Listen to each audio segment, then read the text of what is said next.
All right, we'd like to welcome everyone to Sacramento City College, SportsNetUSA.net, as the home team, the Panthers, play host to the Sierra College Wolverines. The Wolverines come into tonight's game 1-4 on the season. Meanwhile, the Panthers are 3-2. Last week they had a bye. They recuperate a little bit, come in 3-2, and this is the league opener for both squads. And it's wet here, probably will have some effect on the game, but Panthers off to a pretty good start here and look to continue their winning ways. Well, they've certainly got a lot of motivation coming into this game today, Randy. And you mentioned the bye week. It was important to the Panthers. They got a couple of key players back, including wide receiver Keelan Mack and top running back Tyree Hansen. But as you said, stormy weather in the capital city, the first of two weekend storms rolling in, and you'll see easily that there's light rainfall now, but a significant crosswind that I think will impact the kicking game and the passing game tonight. Wolverines are going to kick away. And the game is underway, kicking off from the 35-yard line, taken back at the 5-yard line. Panthers up the left far sideline, and the run will be stymied about the 32. It is Green on the return for the Panthers, and they will start 1st and 10 from there. We're underway. Well, it's going to be a huge test for visiting Sierra. As you mentioned earlier, they're 1-4. Statistically, they've been overwhelmed in those 4 losses, and they have something to prove. But as Coach Danny Walker of the Panthers said, this starts the second of 2 seasons. We've had preseason now, 5 games under their belt. Now these really count big in conference play. Panthers come out. They will go right back to the gun formation. Yeaton, the quarterback, number 11, takes a snap, steps back, throws, has his man at the 29-yard line. Gillum with the reception. So the Panthers come out aggressive on the very first play, rain or no rain. That was one of Danny Walker's key points. He wants more efficiency on first down to get their drives underway on a positive note and not always be looking at 3rd and long. 2nd down and 4, just what he wanted. 2 wideouts to the left side, 1 down here on the right side. Yeaton under center. Wolverines come with a blitz from the outside. They run the ball, and it is Tyree Hansen on the carry, a sophomore from Pleasant Grove. Well, he's been a real workhorse for the Panthers this season, and they missed his presence despite winning on the road at COS last week. But Hansen has been just tremendous for them, and he's going to have a full workout tonight for sure. So 1 pass, 1 run, and now it's 3rd down and 1. Yeaton goes under center again. Hansen, the lone back. They need just 1. They give it to Hansen. He's got 1 and more. Pulls inside and is finally taken down near the 37-yard line. Great run by Hansen. Wasn't a lot of yardage, but the Panthers have a 1st down. Well, he saw the daylight, and the play was not designed to go outside, but that's where the opening was, and he took advantage of it. Hansen, 5'9", 225. So the Panthers, 1st down at the 37-yard line.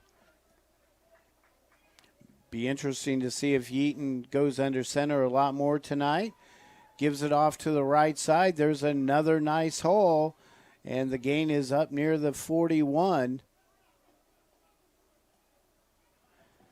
On the carry that time, Jimmy Hatch. And speaking with Coach Walker, Hatch had a breakout game a week ago at College of the Sequoia, and now with Mack and Hansen reactivated to go with Hatch, they've got a real deep run game now. 2 wideouts on the right side will give Hatch a pickup of about 6. 2nd down and 4 to go. Now Yeaton looks to the sideline, steps away from center, taps his center on the back, and the give is off to the right side. Looks like they went back to the running game. Jimmy Hatch gets his second straight carry. He's got enough for a first down. The ball resting near the Panther 47-yard line. That offensive line is really coming through in this opening drive. They're breaking open some nice holes for these ball carriers, and it's really paying off. And ball control and using the clock is also paramount in Danny Walker's game plan. Now with his full brigade of running backs, he thinks he can do that tonight. Hatch remains in the backfield. Now 4 wideouts into the game. Yeaton away from center. Gun formation, takes a snap, rolls to the right, throws, has a man. It's caught, I believe, right in front of the Panther bench. There you go. There's Keelan Mack. Mack is back. What a grab. Now that was a superlative catch right there. Individual skill on that reception. The pass was in the area, but that was an extraordinary catch as he had to not just gain control, elevating to grab it under wet conditions, but staying in bounds to drag the foot. Great hands and great footwork by Mack. He lines up wide to the left side. A pickup of about 6 on that pass. Second down and 4 to go. They will go back to the ground game. This time, the Sierra front defensive line, they stuff it pretty good. The ball will be marked at about the 46 of Sierra. Third down and 3.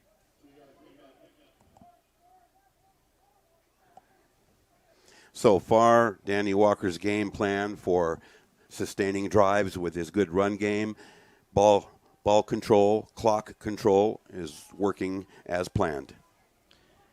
Again, Mack wide to the left side. Third down and 3 yards to go, and Eaton stepping back away from center again. They fake it to Hatch. Not even close. Tried to hit one of his backs out of the backfield. I think he was going for LeBady. They've tried the play action pass there, and that's the first flaw so far in this opening drive. They busted on third down and forced a punt. Good defensive coverage that time. Even had he made the catch, questionable whether he would have had the first down. So the Panthers are forced to go into punt formation, 4th down and 3. Ayuk back for the Wolverines. It hits and rolls to the 6-yard line. Ayuk makes one defender miss. That's a good return, all things considered. It was a short punt. It rolled to him. He ran through about 3 or 4 guys before he goes down. No, that was impressive. The run back itself was less than 10 yards, but he eluded 3 tacklers to get what he got on that, and that was fine work, but it puts Sierra in a hole. A very effective punt, and essentially they're pinned. So the Wolverines come out. 10:23 to go in the opening quarter for their first possession here in the ball game. Anderson fakes, has an opening wide left, runs out of bounds. Panthers recovered nicely defensively there. Looked like Anderson had some room. It's quite clear that Coach Noonan has made some big changes after the 5 games in preseason. Anderson started the season as a defensive back coming out of Center High School as a flashy all-around quarterback. He's now been installed to call the signals, and he showed his versatility there and his improvising to get a little bit out of nothing there. So big change for the Wolverines. So he picks up 2 yards on the carry around left end. 4 wideouts in the game. They keep it on the ground. They run off tackle to the right side, trying to pound it out and give them a little more room. Again, Sac City, one of their best attributes is team defense. They posted a shutout a week ago on the road at COS, and it's been a staple for their success all season long. The only losses have been by 3 points and 4 points, and they've limited the opposition for under 20 in nearly every game. Anderson takes a snap, rolls to the right side. He's going to go to the air. He's got his receiver out there. It is caught and complete. That's a Wolverine first down. So you talk about the versatility. He hits Brandon Matheson on the far sideline, and they'll move the chains. T.J. Tatia with the stop on that, but he gave way too much cushion on that. And though the pass was lobbed, it was still on target and catchable before the defense arrived. First down. Anderson back in the gun. 3 wideouts. Bottom of your screen. Anderson, a right-handed thrower, throws it that direction. It is dropped at the 19-yard line, or Matthew Chum. That was possibly a combination of hearing footsteps, which receivers always do on a crossing pattern across the field, and perhaps a slippery football. Chum now will go to the right side, number 19. Chum, a freshman out of Center High School, so you've got the Center High connection, quarterback and wide receiver. They run the option play. Panthers strung it out. That play had no way to succeed. The lateral containment was there. There were 5 Panthers, and though he initially slipped the first guy, there was plenty of Panthers there to cover that up, and it took too long to develop. So it brings up 3rd down and 10. Ball at the 30-yard line. First possession for Sierra. So we got a change at the quarterback position now. They've gone back to their incumbent.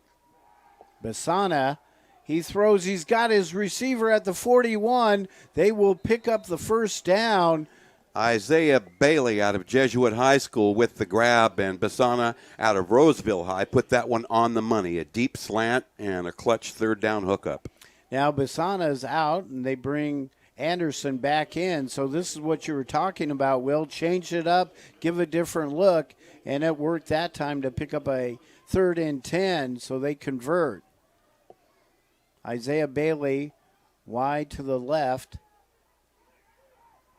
Anderson, shotgun formation, rolls to the right, looks, he's got some room, and he pulls it down, runs out of bounds. He'll pick up 3 or 4. It's easy to see that Coach Noonan's change at the quarterback position to platoon Basana the passer, Anderson the runner, is paying off for them. And with Anderson holding the football, you can see with his foot speed and his moves and his ability to gain yardage on the ground, it gives them that added dimension at the quarterback position.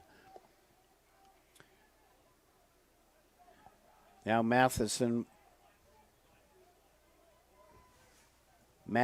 goes in motion. Let's see if they give it to him. They do. He's got room around the right side. Goes down into Panther territory. Looks like he's got a first down, another Wolverine first down. Again, mixing it up. All kinds of different looks, all kinds of different action. And the ball at the Panther 45. Good opening drive for Sierra. And set up on that 3rd down cash in on the completion from Basana coming in to throw the strike to Bailey. Anderson has him set now in Panther territory. Run the option to the left. He cuts it up the middle. Powers ahead for about 3. A late flag coming in from the back judge when the play was already over. And we'll wait and see. Our game referee today, Mike Merritt. And we'll get the call from Mike.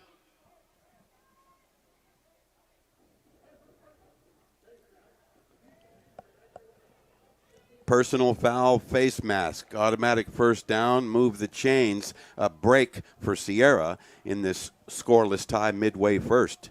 Wow, so their drive continues. That's a huge penalty down to the Panther 27. And right now, if you looked at this Wolverine team, they do not look like they have a 1-4 record. No, they do not. And we'll see if they can complete this drive. Big test here. Oh, motion. There they go. Okay, the flag flies. False start. It's going to cost the Wolverines 5. And one of the biggest flaws in the Sierra season so far is penalty yardage yielded. In the 5 games, they've been penalized for 104, 115, 101, 163, and last week 139 yards in penalties. Wow, tough to overcome that much yardage. It was Lukowski moving early, quarterback draw. Panthers are right there. They shut it down in a hurry. Back to the line of scrimmage goes Anderson. Or actually, no, he lost a yard. Panthers look like they probably had that play scouted pretty well. They reacted quickly. Now Anderson looking to the sideline. 5:50 to go. Well, Anderson's more of the runner type. Let's see if on 2nd and long here, obvious passing down, if they go upstairs. Well, they do not bring Bisana in, and they give it to Lukowski on the right side. He's got a hole, and he is tackled around the 7-yard line. Lukowski kind of came out of nowhere. It really looked like no one was certain who had the football. It was Lukowski, 33. He was a real stud for Oak Ridge up in El Dorado Hills in his high school days, and he's one of their top performers. The leading rusher, leading receiver, and he's prominent in the kicking game, and that was a gaping hole that he ran through. Sophomore, 5'10", 195. And he gets a carry. No, they throw it into the end zone. I was faked out. I thought Lukowski had it, but rolling left was Anderson going into the end zone. It was there. It was a high strike and a drop by Matheson, who was wide open. The play fake worked beautifully, but they were unable to execute. 2nd down and goal. Ball at the 6. Opening drive for Sierra. The rain really streaming down here at Hughes Stadium now. Running left. Oh, the option. Lukowski has it. Cuts inside the 5 and will be taken down at the 1. You can see he's a real durable, hard-running back. Not blazing speed, but he made 2 cuts there inside the 10 to get what he could out of that, and he's going to be a problem tonight for the Sac City defense. He has already been a problem taking the ball down to the 1, so late substitution for the Panthers go here with their goal line defense coming in. And it's 3rd and goal from the 1, full house backfield. They give it off to the right side, but a flag is thrown. More than likely that will set the Wolverines back 5. Well, I would guess illegal motion, false start. Mike Merritt will give us the word. Oh, the Wolverines are clapping as if it's against the Panthers.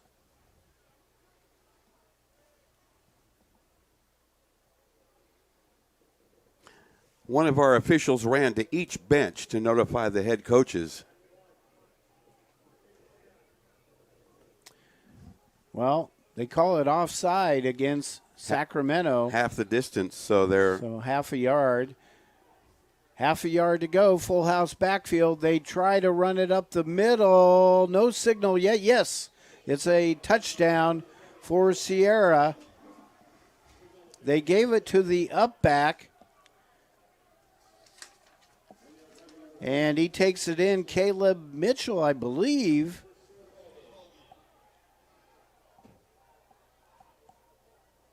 I believe it was Mitchell that got into the end zone.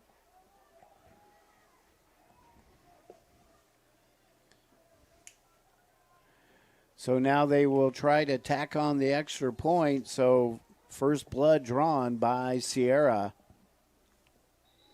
Well, Jacob Smith, only 7 out of 10 in his PATs this year. He's on to try the extra point.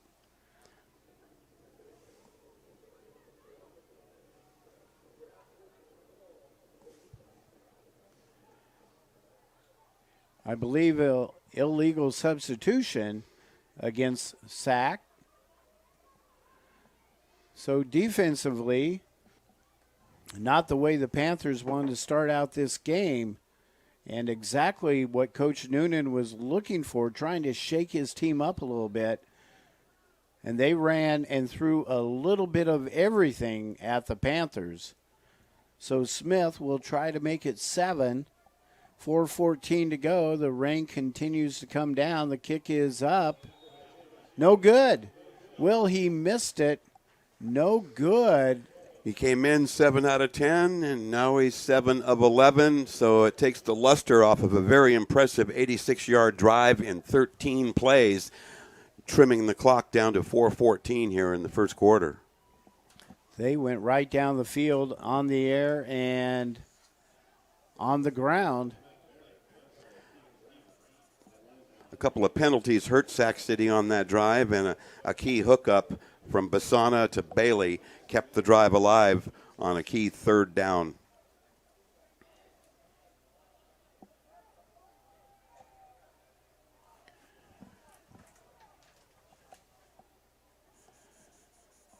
So the Panthers offensively, they started out pretty strong.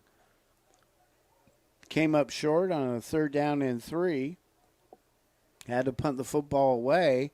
And then the Wolverines took the ball right down the field. So we'll have to see how the Panthers offense responds.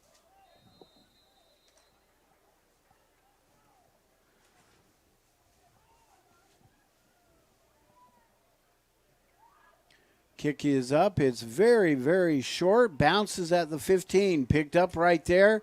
Running up the far sideline. A nice spin move. And the ball is returned to about the 25-yard line. Or 35-yard line, excuse me. It's Green again with the return. Nice return. Short kick. And the Panthers come out for their second possession. Good field position, so effective return game that time for the Panthers, but they trail it here 6-0.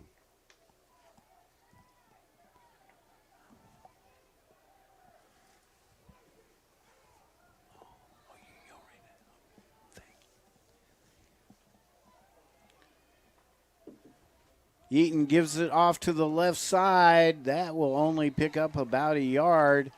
And one thing,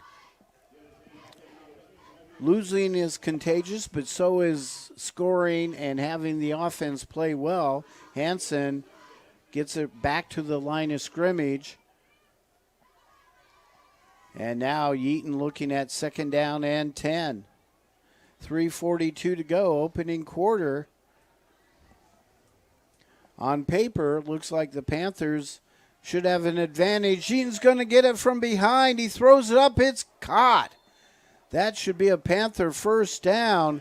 I don't know how Yeaton got rid of it, but there's Gillum. He pulls it down. That was a remarkable play right there. Under heavy pressure from the pass rush, Yeaton threw a lob in this rainy weather. There were defenders all around Gillum, and the ball dropped into the only spot where the catch could be made. That was an excellent execution there. Sophomore Gillum out of Stagg High School in Stockton gives the Panthers a first down at their own 47. They go back to the ground. There's some room. That's a nice cut. Strong cut by Hansen. He rolls ahead down into Sierra College territory. That's about a 6-yard run, and 4 of that 6 was when Hansen left the ground and vaulted forward to get the additional yardage, actually closer to a 7-yard gain. Well, you have to like it that he was running forward. We've got a flag on the play.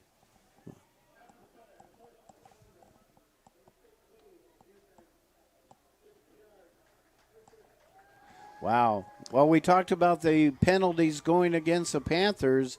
Now Sierra does a turn, and they are flagged with an unsportsmanlike conduct. So a 15-yarder takes it down to Sierra College 30-yard line.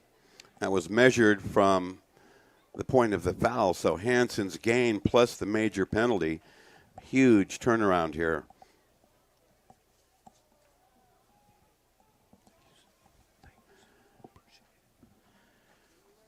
Rain continues to pour down here at Hughes Stadium on the campus of Sac City College at the 3-minute mark, late first. And it looks like Coach Noonan maybe wanted some kind of explanation exactly what happened. So they've had their say. They start the clock. Here we go. First down and 10 from the 30. Yeaton goes under center. They keep it on the ground. Hansen spins, but he won't. Well, he maybe got right back. No, shy of the line of scrimmage. That was the best defensive containment so far in the game by Sierra on that run play. 3 guys were there to greet Hansen, who tried to spin and find some daylight, but there was none. Keelan Mack comes down to the right side. Yeaton has them set. They are going to keep it on the ground and trying to go wide, maybe picking up about a yard as Hansen running to the short side of the field. That was a no-win situation. Damari Morris came roaring up from the secondary and really put a shot on him. Rain just keeps coming down. It hasn't let loose like it was predicted, but it is wet down there. And the Panthers looking at 3rd down and 8 after the Hansen carry up the right side. Hatch is in the backfield. He takes the fake. Yeaton throws it deep. He's got a man in the end zone. Incomplete. Knocked down in the end zone. The ball was underthrown, or it would have been a touchdown. Sierra very fortunate to have that incompletion there. And on the coverage, Jamar Sexton for the Wolverines. He had Ryan Bant Cogburn with a few steps. As you said, if he would have thrown it farther, that would have been 6. And it's 4th and 8. Yeaton, heavy pressure. They throw a screen pass, and it will be Mack. I believe he got the first down. Boy, that was some great individual effort right there. Again, a heavy pass rush on an obvious passing down. But Yeaton able to hang tough under pressure and deliver the football. It is a first down for the Panthers. Very clutch. I did not think Mack would get through all those defenders, but he did, and the Panthers have it at the 20. Trying to tie it up at 6. Hatch is the lone back. Under center is Yeaton. He's got him set. Gives it off to the left side. Hatch has a room. Cuts inside. I like that, Will, when these backs are getting outside. They cut up the field. They do not keep trying to break it wide. Less than a minute to go here in the first quarter with rain continuing to pour down here at Hughes Stadium. And as you said, Randy, nice gain on first down. Pick up a 5. Hatch stays in there. Nice for Coach Walker to have that option.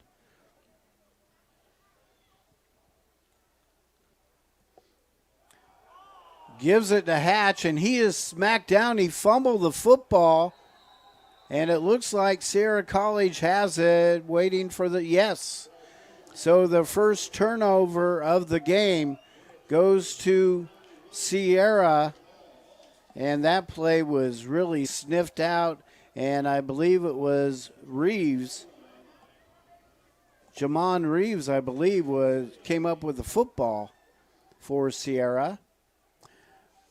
Well, Sierra, with their 1-4 start, was lacking in several areas, including takeaways, and they were able to come up with just their 3rd fumble recovery of the season, and it is a big one to snuff out a good drive. So Anderson takes the snap, rolls left, looks, throws, and it is too far, right near the Panthers bench. He was trying to get Broccini, but Broccini didn't have a shot.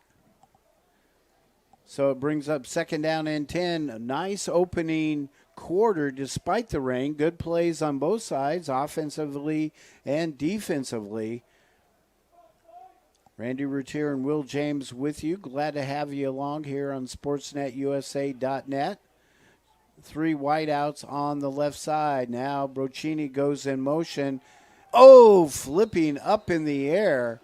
At the 25 is Anderson. He was upended. That should be the last play in the opening quarter. It is. So at the end of the first quarter, the visiting Wolverines leading the Panthers 6-0. And the Wolverines have the football again after the Panthers coughed it up with a fumble.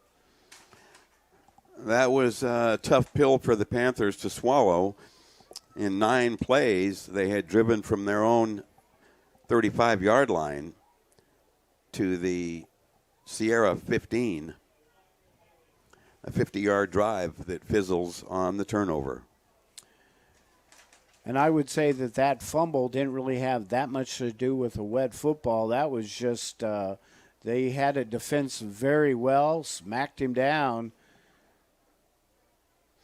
Certainly not the kind of a start Coach Danny Walker and the Panthers were looking for, playing at home here against a 1-4 club. But he said in the pregame they're not taking Sierra lightly. They've got great respect for the Wolverines and Coach Noonan and their outfit.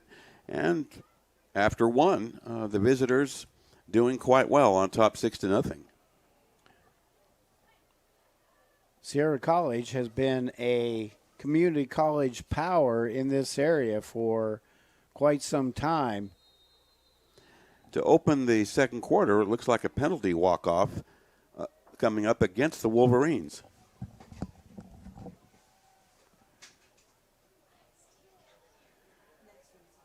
So the ball will be spotted at the 25-yard line.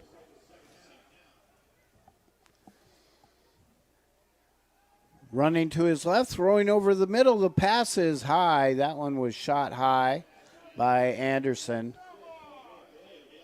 Isaiah Bailey was the intended receiver. Well,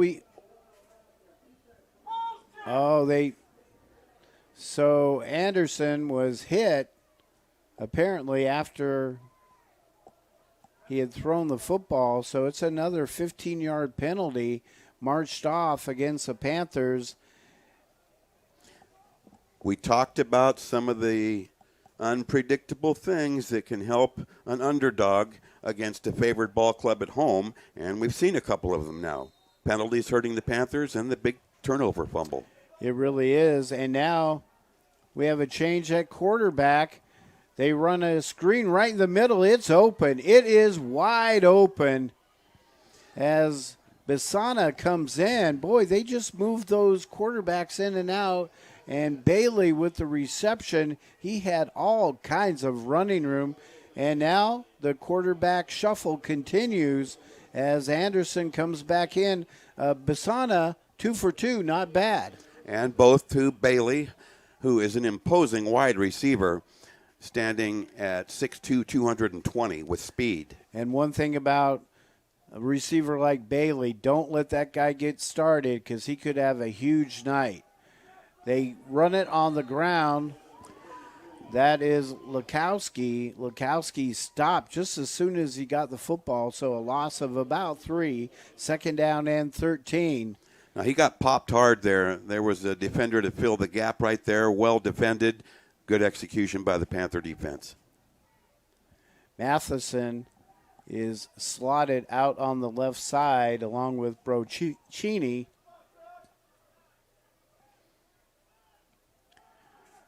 Anderson running to the right side. He's at the 40, knocked out of bounds. A hard hit taken along the sideline there, but he carries down to the 35. Again, that versatility and the speed element for Anderson, able to run out of the pocket. He showed it again there, and he did take a shot, but he gave a shot. When he saw the sideline coming up fast, he lowered that shoulder and really drove it hard, a gutty run. 3rd down and 7 for the Wolverines. Lukowski in the backfield alongside Anderson. Twins left and Twins on the right side. Panthers play it straight up. Anderson pulls it down, jukes the move, and loses his footing at the 35. So that's obviously due to the slick field. It's easy to see why he was such a standout at Center High School and one of the all-Metro selections. He put a couple of moves on right there that are not going to be visible in the box score after this game, but he faked a couple of Panthers clear out of the stadium. Bisana comes in. Anderson heads to the sideline. 4th and about 6, and Coach Noonan's going for it. So he sends Bisana out. Misono, 2 plays, 2 pass attempts, 2 completions. Looking for 3 of 3 down the field, incomplete. That time, Misono threw behind his receiver at the 19-yard line. And his receiver is injured, Devin Broccini, on a crossing pattern. He was wide open over the middle, and Misono threw behind him. And on the reach back, I think that's what created the injury. He was wide open. That was a heck of a move and very soft coverage in that Panther secondary. That should have been a completion, but that time Misono missed his mark, and it resulted in an injury. Otis Benson put a shot on him and brings up the change of possession for the Panthers. Our officiating crew tonight has been busy, headed by referee Mike Merritt. The umpire tonight, Stephen Brown. Head linesman is Cecil Felkins. John Kennedy is the line judge. Joe Rogers, the field judge. John Nagel, our side judge, and Kevin Erskine as our back judge tonight.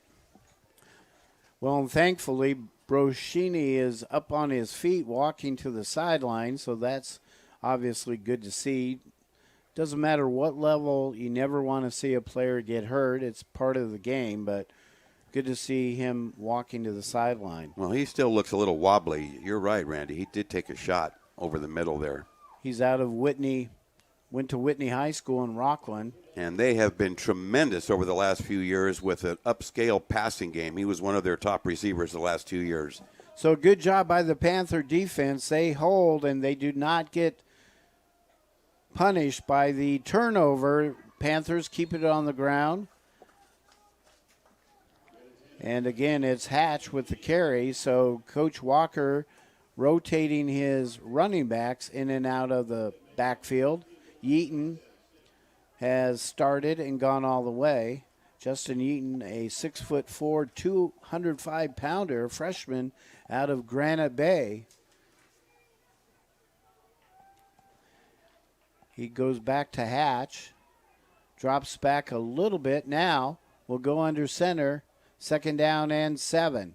Throws it out to the right side. It's caught. There's some room. Mack, that guy does a good job getting yardage anytime he can. So it didn't look like a lot of room out there, but it will bring up 3rd down and 3 now after the Mack reception. Well, the biggest part of that play, besides his individual effort, was Jordan Moore missed a downfield block there that really could have sprung him along that sideline. Nevertheless, 3rd and 3. Here we go, Yeaton under center. They'll keep it on the ground. Hatch power. Oh, man, did he take a shot. He looked like he was hit up around the helmet or the shoulders, spun around, went down, picks up the 1st down. He's coming to the sideline. Gee, I thought sure there would be a horse collar call or a face mask there. He got jerked on that, but no call, 1st down. Good job just hanging on to the football for Hatch. Hansen comes in. He gets a carry. Does a little stutter step, powers ahead for about a 9-yard gain. Big hole there off the left side between the guard and tackle. And when he saw that open up, he accelerated through there. So excellent line play continuing to augment this solid ground game. There is a Wolverine tying his shoe, I guess. So 2nd down and 2. Hansen remains the back, and now they are crowding the line. The play goes nowhere. Well, another penalty, and it's going to be a possible drive buster here. It's against the Panthers. They'll replay 2nd down, and it moves them back 5. So 2nd down and 7. Now we're back on the Panthers side of the 50. Mack comes out wide left.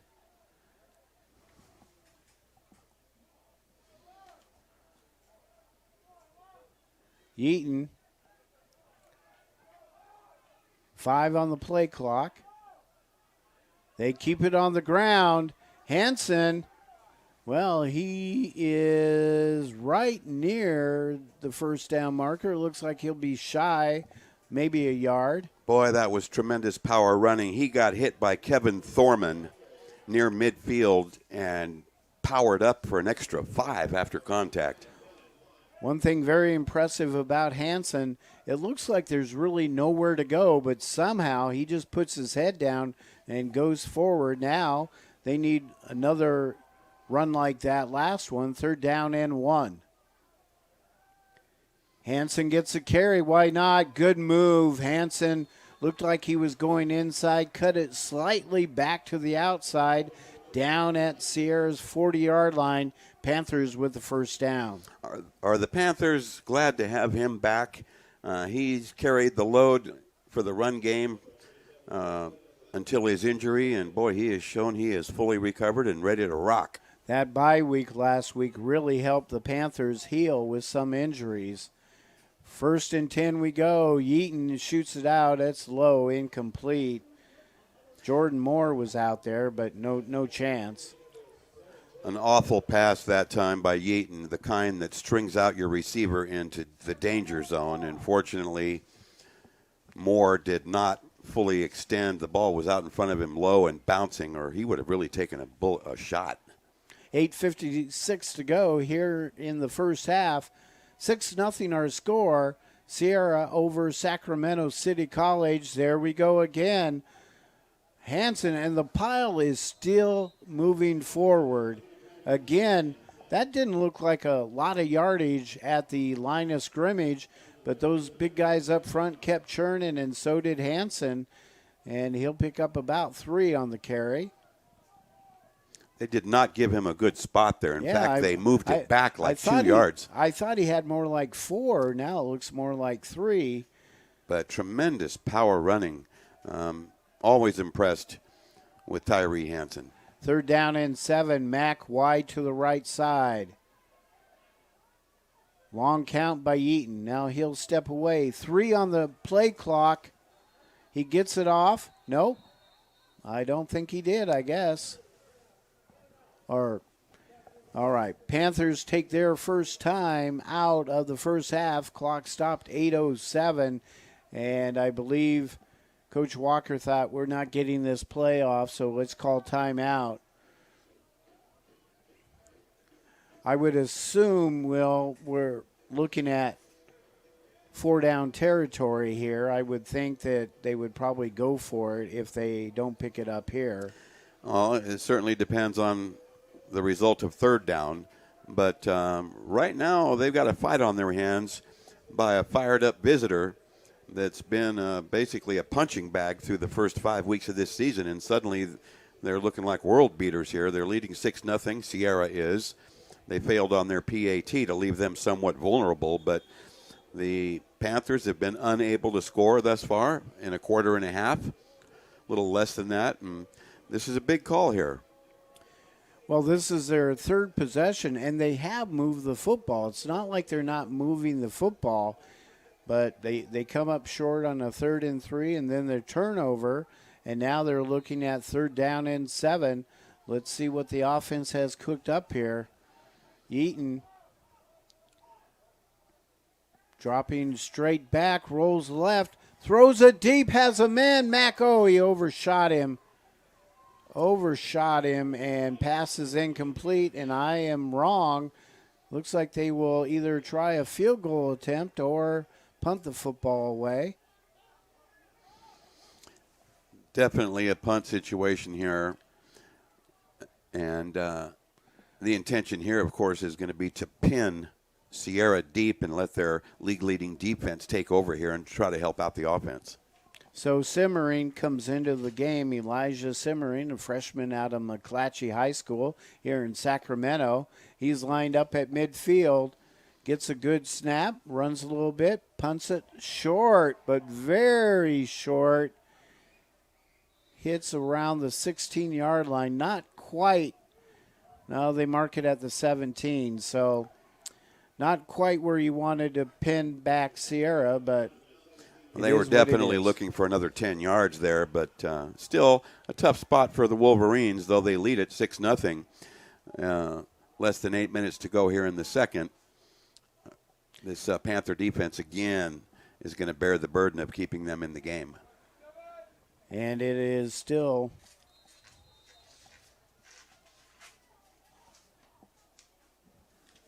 Anderson back in shotgun formation, rolls to the right side. He's got some room and takes a hit around the 22. A flag was thrown almost instantly. You would think that's some kind of hold, and the Panthers are clapping. Now that will pin the Wolverines. Key penalty, which has been their Achilles heel, one of them so far, getting penalized for 100 or more yards in every game this season so far. And, you know, that's one of the things you don't think about, or at least the coaches, they think that way, but they think, okay, well, let's pin them back. We get a penalty. They get pinned back even further. So it has worked out. When you're getting penalized that many yards, you're talking about 10 to 15 penalties a game, maybe more than that.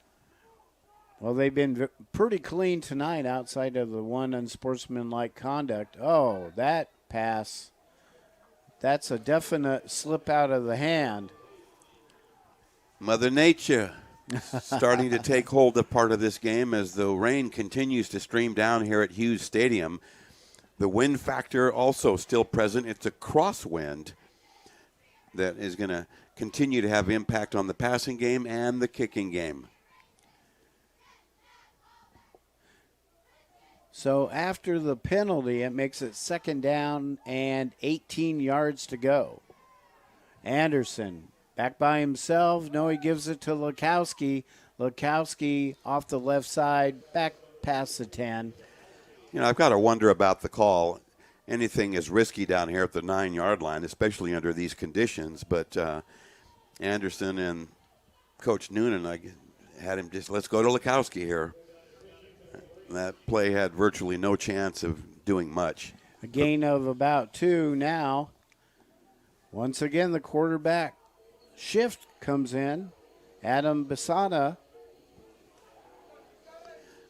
Well, 3rd and 15. Let's see if they blitz him. Trips on the right side. He comes back to the left.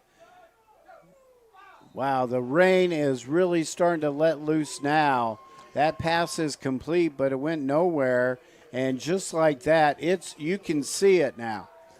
The screen was predictable on that play. The Panthers only rushed 3, and a brigade of linebackers just swarmed into that screen area and chopped it up. They were just hoping the 3 wideouts on the right side might swing the Panther defense that way. Panthers weren't fooled, and the Wolverines will punt the football away. Careful on this. Snap back. The kick is away. It is short. Bounces at the 40 and will die about the 47 or 48-yard line of Sierra College.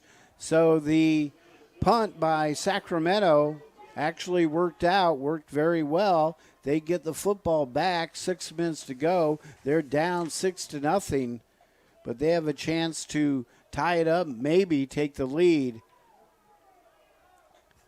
Panthers come out on offense once again. Hansen lining up. Deep man by himself. Yeaton. Draw play. Hansen, he makes the first defender miss, but he couldn't avoid number 2, 3, and 4. And he will maybe get back to the line of scrimmage. That's the type of play that never shows up in the statistic column. He got back to the line of scrimmage for no gain on one carry, but he broke one tackle and slipped another, and then too much pursuit there. And we've got an injured Wolverine down on the field now, so there's a stoppage of play.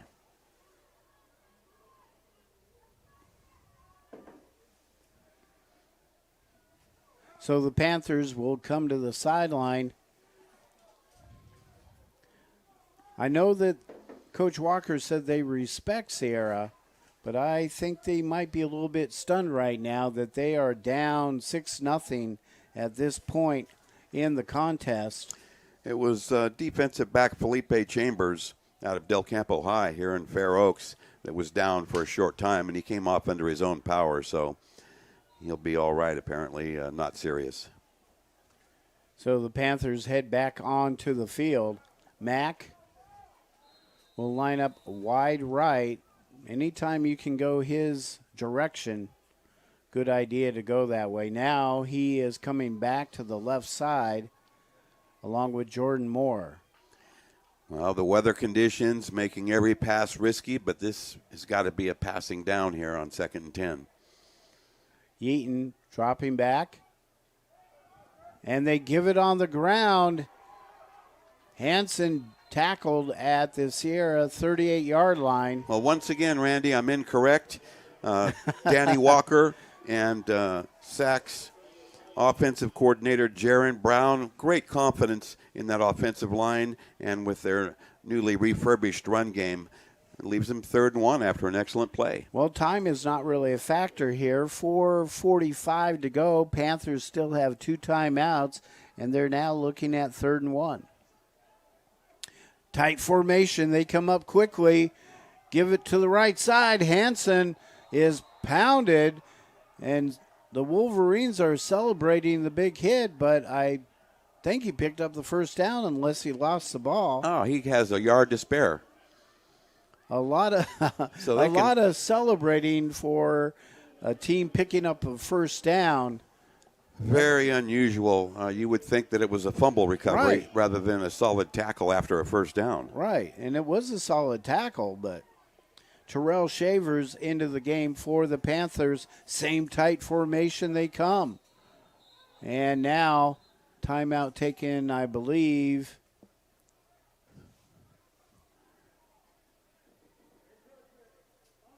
Wow.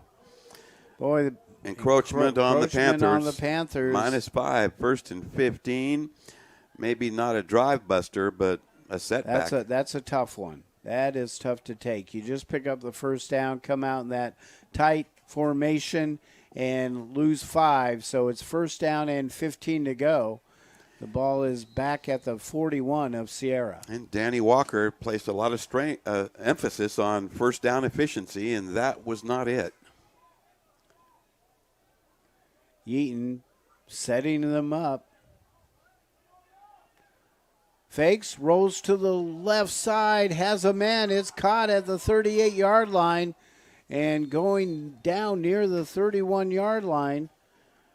That time was LeBady. That's a big guy out there grabbing the football. Good job by Yeaton. I'm impressed with his pocket presence. He does not seem to panic back there. Found his man, and now we are looking at 2nd down and 5 to go. Oh, that was a clutch 10-yard pickup. They don't go to LeBady very often, but they've gone to him twice so far tonight. Draw play again, and not a lot of room again. It's going to leave him about 2 yards short on 3rd down. So Hansen on the carry. 3rd down and 3rd down and 2:50 to go now. Panthers down by 6-0, trying to get on the board before the half. Hansen, he's got a first down and then some, splits 2 defenders, and they finally struggle to get him down at near the 11-yard line. That was a gaping hole off left tackle, and he read the play beautifully and almost had enough to score on that play. Philippe Chambers, who was hurt and had to leave the game, back in there for Sierra. 15 yards on the carry by Hansen. He's having a great game. Now we've got another penalty. Boy, illegal substitution against Sierra. I was going to say, if this went against the Panthers, that would really sidetrack their drive. Now it's going to help out Sacramento here, but that quick hurry-up offense, no huddle there, made them have to hustle to get that substitution in there, and it didn't work. So the football goes to the 7-yard line on the penalty. 1st and goal from the 7. And it's coming down even harder now. And the Panther fans pick it up. That's a procedure against the Panthers. They may have gotten away with it, though. The sky has opened up over the capital city. It really has. And a deluge is engulfing Hughes Stadium and this football game. And no penalty whistled against the Panthers. I saw Sierra defenders saying, wait a minute, what? You didn't see that? But the Panthers get away with one. So it's second and goal now from the 12. From the near hash mark, let's see what they've got. Still have Hansen in the backfield. Now he adjusts to the right side. Gets the carry off the left side, bounces it in. He'll be tackled down near the 3-yard line.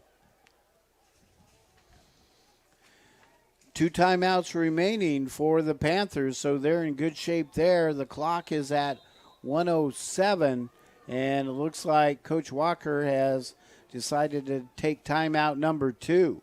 Another fallen Wolverine at the 5-yard line, and they've on 3 or 4 occasions now have had a downed player.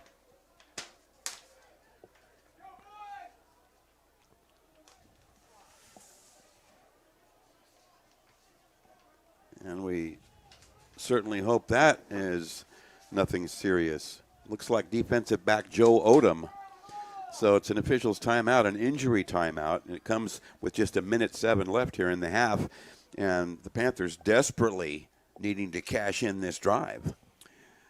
Well, if they should end up taking a 7-6 lead at just before halftime or right at halftime, I think that could be a big shift in momentum, especially when you figure Sierra coming in 1-4, kind of reeling. And just like that, an instantaneous change in the degree of rainfall. What was a downpour just a few seconds ago, a passing squall, as they call it, has lightened up into a gentle mist. Wow. Maybe if it was daytime, you might expect the sun to all of a sudden pop out. But that was something to see, the rain breaking out like it did. And changing just that quickly and suddenly.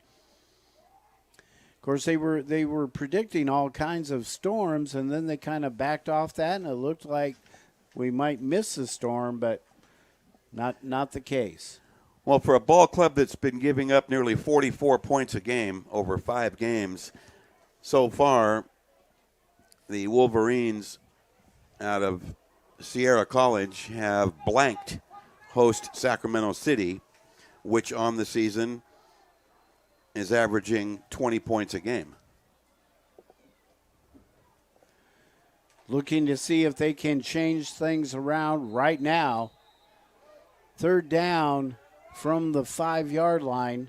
3rd and 2 to go. They can pick up a 1st down. Yeaton under center, gives it off to the right side. Hansen powers ahead. Hard to see with the spot now. Looks like he'll be short. Well, they might want to measure this one. Oh, first down. First down they go. Well, Hansen is a marvel. We're talking about in stature a relative mini back at 5'9", but a 225-pound dynamo that has yards after contact like nobody's business, and he showed it again there. 1st and goal from the 2. He's on the left side. They run it to the right side. He pounds ahead, and it's a touchdown. Well, he did it again, right on cue. Tyree Hansen, sophomore running back deluxe out of Pleasant Grove High School in Elk Grove, and the score is tied. Well, he looks like not only are the Panthers glad he's back, but he looks to be glad to be back the way he's running. What a lift he has given the Panthers. Now let's see if they can take the lead. 33 seconds to go. Simmering kicks it up. It's good. So after the Wolverines have led most of the game by 6. The Panthers come back, put a drive together, and now with Semmering's extra point, they find themselves leading 7-6. That snap was slightly bobbled, but it didn't break his concentration. And Simmering, who came in 12 out of 12 in PATs, adjusted in complete rhythm and knocked in that PAT to take the lead. Simmering out of McClatchy High School in Sacramento gives the Panthers a 1-point lead. Now, if you're Coach Noonan, what do you do here? Do you try to be aggressive, or do you say 7-6, not bad in this kind of weather? We'll take it in at halftime, be down by 1. Well, we'll wait and see, but he doesn't want to make any mistakes here. 12 plays, 52 yards and a touchdown, a 2-yard run. And they only had to go half the field because they forced that punt. So it worked out. The coaches were right on that, and it worked their way. Kick is away. It's a short one, bounces and corralled at the 20, right up the middle. And that's a pretty good return for Sierra. Ayuk on the return, and he'll be just shy of the 40. But we've got flags in that pile. So, man, you have to hope this is not against the Panthers. Well, we'll see. Mike Merritt has been busy, as his entire officiating crew. Here's the call.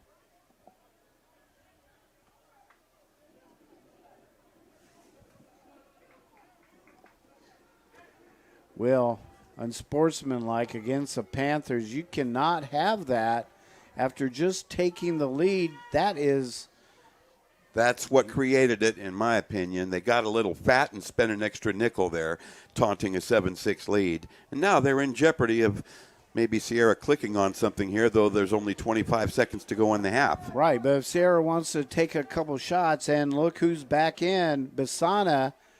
So he is the guy that they like to go deep with. Trips on the left side. Bisana, shuffle pass, Lukowski, and that could have been much more than what it actually ended up being. That's a good read by Deion Drake. Very good read. That could have got them.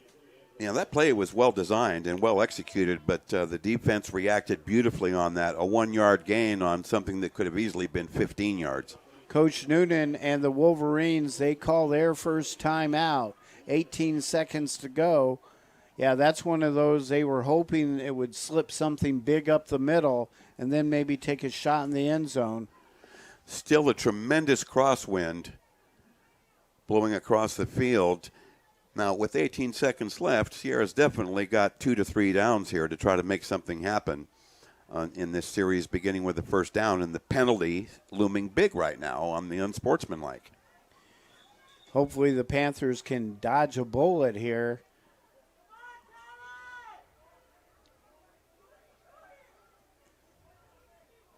Big weekend here at Sacramento City College. Something Sacramento area and Sacramento City College should be very, very proud of. Celebrating their 100-year anniversary for the college. Bisana barking out the signals, trying to get the Panthers to move. They've got 3 down linemen coming after him. He flings it out. That's a nice catch. Wow. Wonderful concentration on that grab taken by Ayuk, and he got out of bounds, stopped the clock, first down, moved the chains. Terrific execution there, getting closer to field goal range, but another timeout. Well, the clock was running, or they started the clock, and so Wolverines take their second timeout. They still have 1, so a good usage of their timeouts. So 9 seconds left. You figure they might take 2 shots in the end zone. I would expect to see Bisana back in gun formation.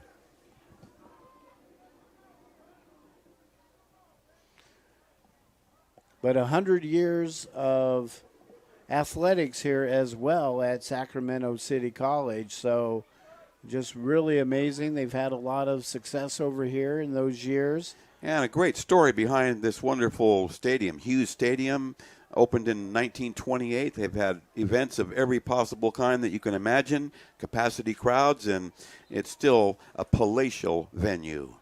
And the renovation we've raved about that for years. It's just fantastic what they did here. So Basana with Lukowski in the backfield, you figure they've got 2 shots to go deep. They still have 1 timeout, so they could go throw it down the middle, kill the clock, and then take 1 shot in the end zone.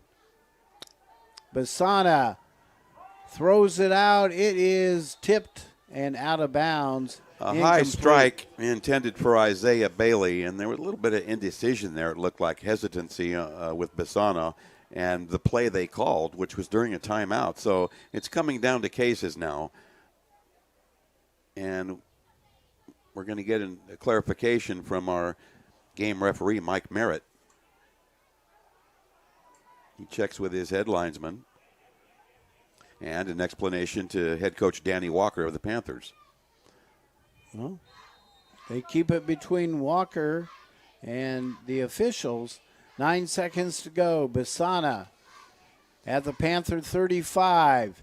Heavy pressure, unloads it, shoots wide of Lukowski at the 33. Now you've got 1 shot left. You know, with 1 timeout left, the play calling there was suspect. Who am I to say? But they're going for another sideline route, which the Panthers were looking for. Sure. They had a timeout left. The middle of the field is open.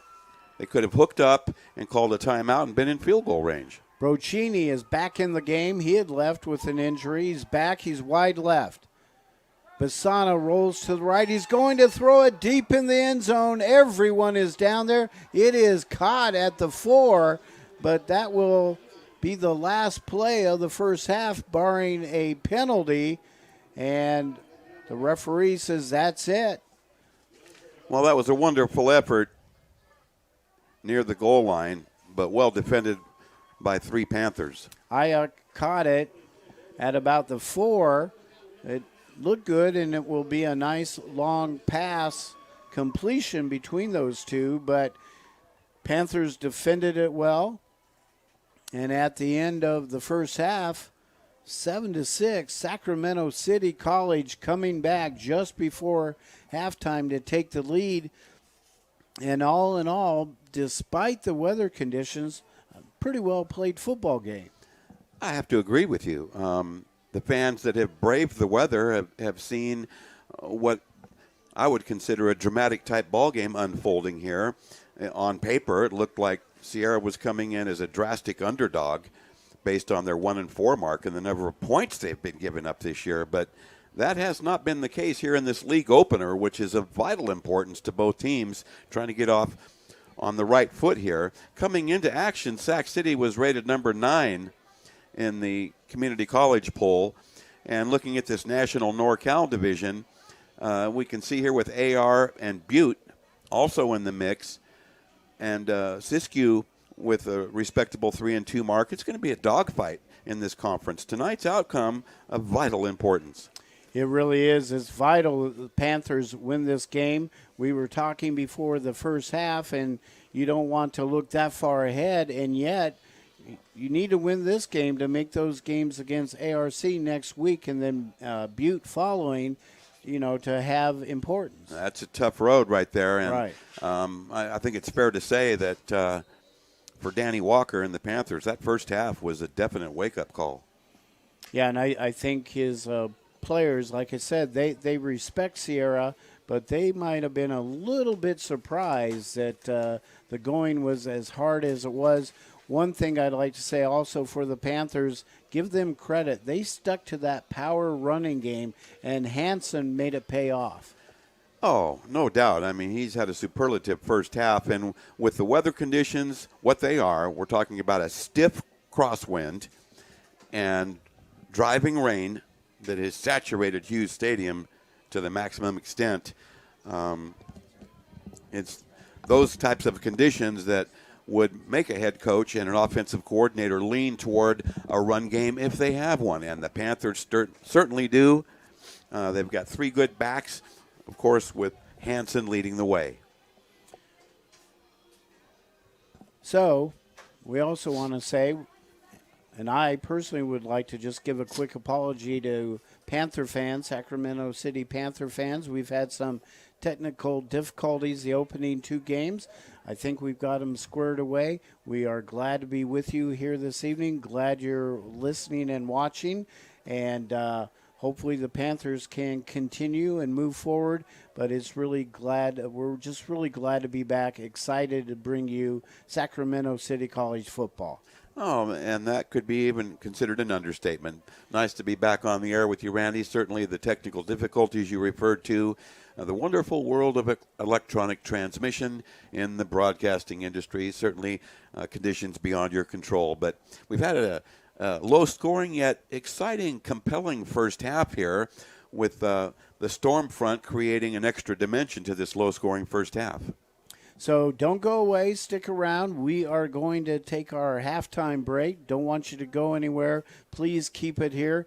Come back and see the second half of the action here. But at halftime, a dogfight, really. The difference, a missed extra point by the Sierra College Wolverines. At halftime, our score, Sac City, the Panthers, over Sierra College by a score of 7-6. This is SportsNetUSA.net.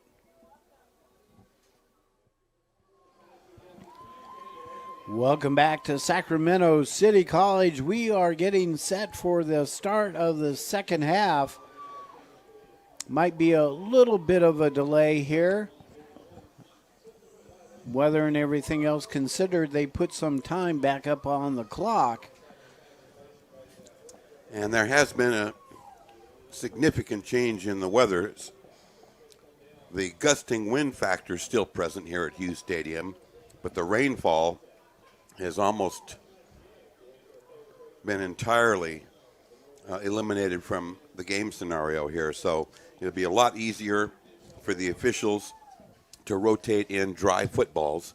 There's still wetness on the field itself, but nothing coming out of the sky at present. So field conditions improving for the players, and we'll see how that impacts the game. But right now, 1-4 Sierra, Randy, has to be feeling pretty good about itself, just down 1 here at the half. And you would think that the biggest challenge for Coach Noonan at halftime was they had that lead, and then they gave it up just before the half ended. When you're 1-4 team, those things seem to hit a little bit harder than if you're a successful team. But I'm sure he's gathered these troops and said, "Look, we're down by 1 point, and we're away from home. We're down by 1. We played a decent first half. The penalties, from what you were saying earlier, are way down for them. So they're right in it, and they get the football here to begin the second half, down 7-6.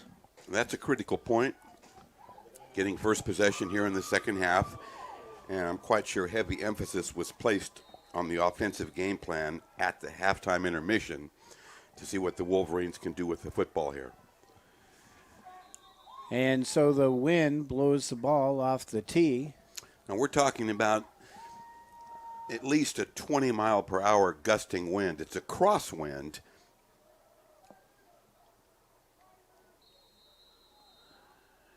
Again, the Panthers kicking off. And we're underway. It's a squibber, and good job by Sierra.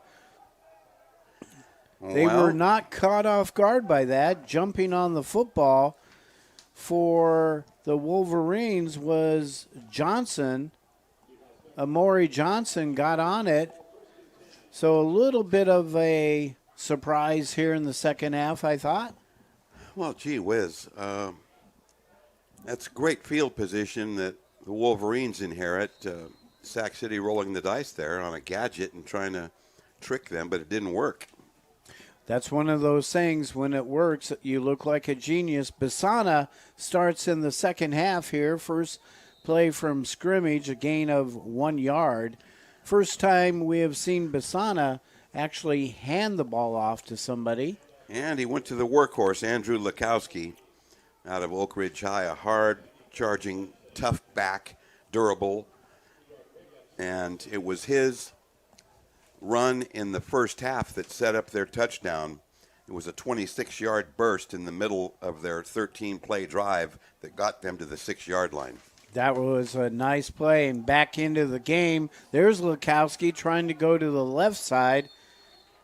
Back into the game is Terrell Anderson. So Coach Noonan continues to rotate QBs. We got a penalty marker dropped right near the sideline here.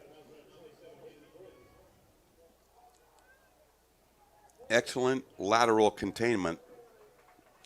Holding call against Sierra, so it looks like the Wolverines are going to give back the bonus yardage on the failed onside kick, if you want to call it that, to back them up.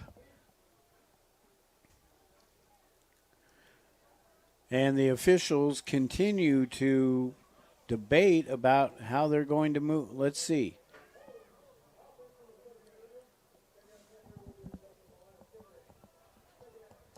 Ten-yard penalty from the line of scrimmage as called by game referee Mike Merritt. So the Wolverines back up. We're just underway here in the third quarter, and each team now has given the other a chunk of yardage. This has the feel of a tight ball game right down to the final play. Carry up to the 35-yard line is Anderson.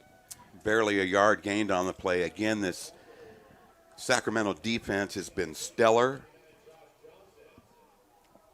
3rd and 20.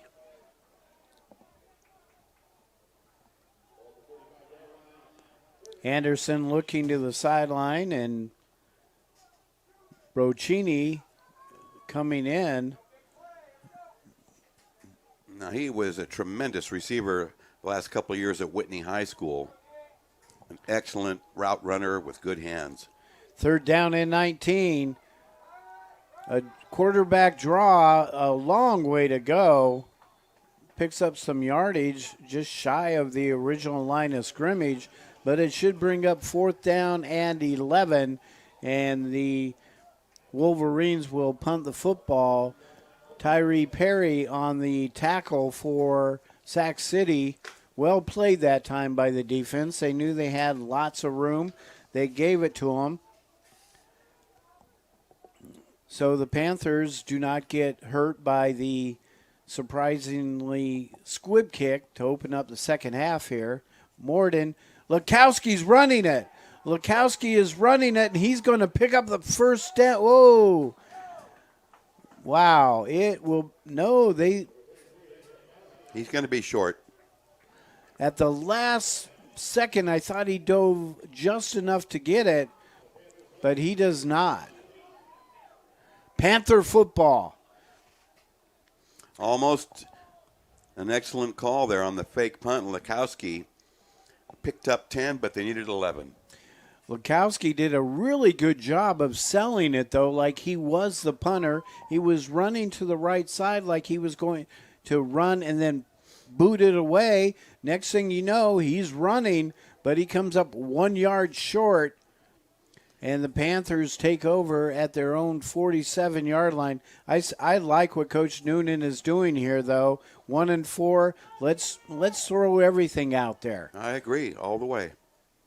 Yeaton goes under center, and the Panthers continue with their power running game behind Hansen.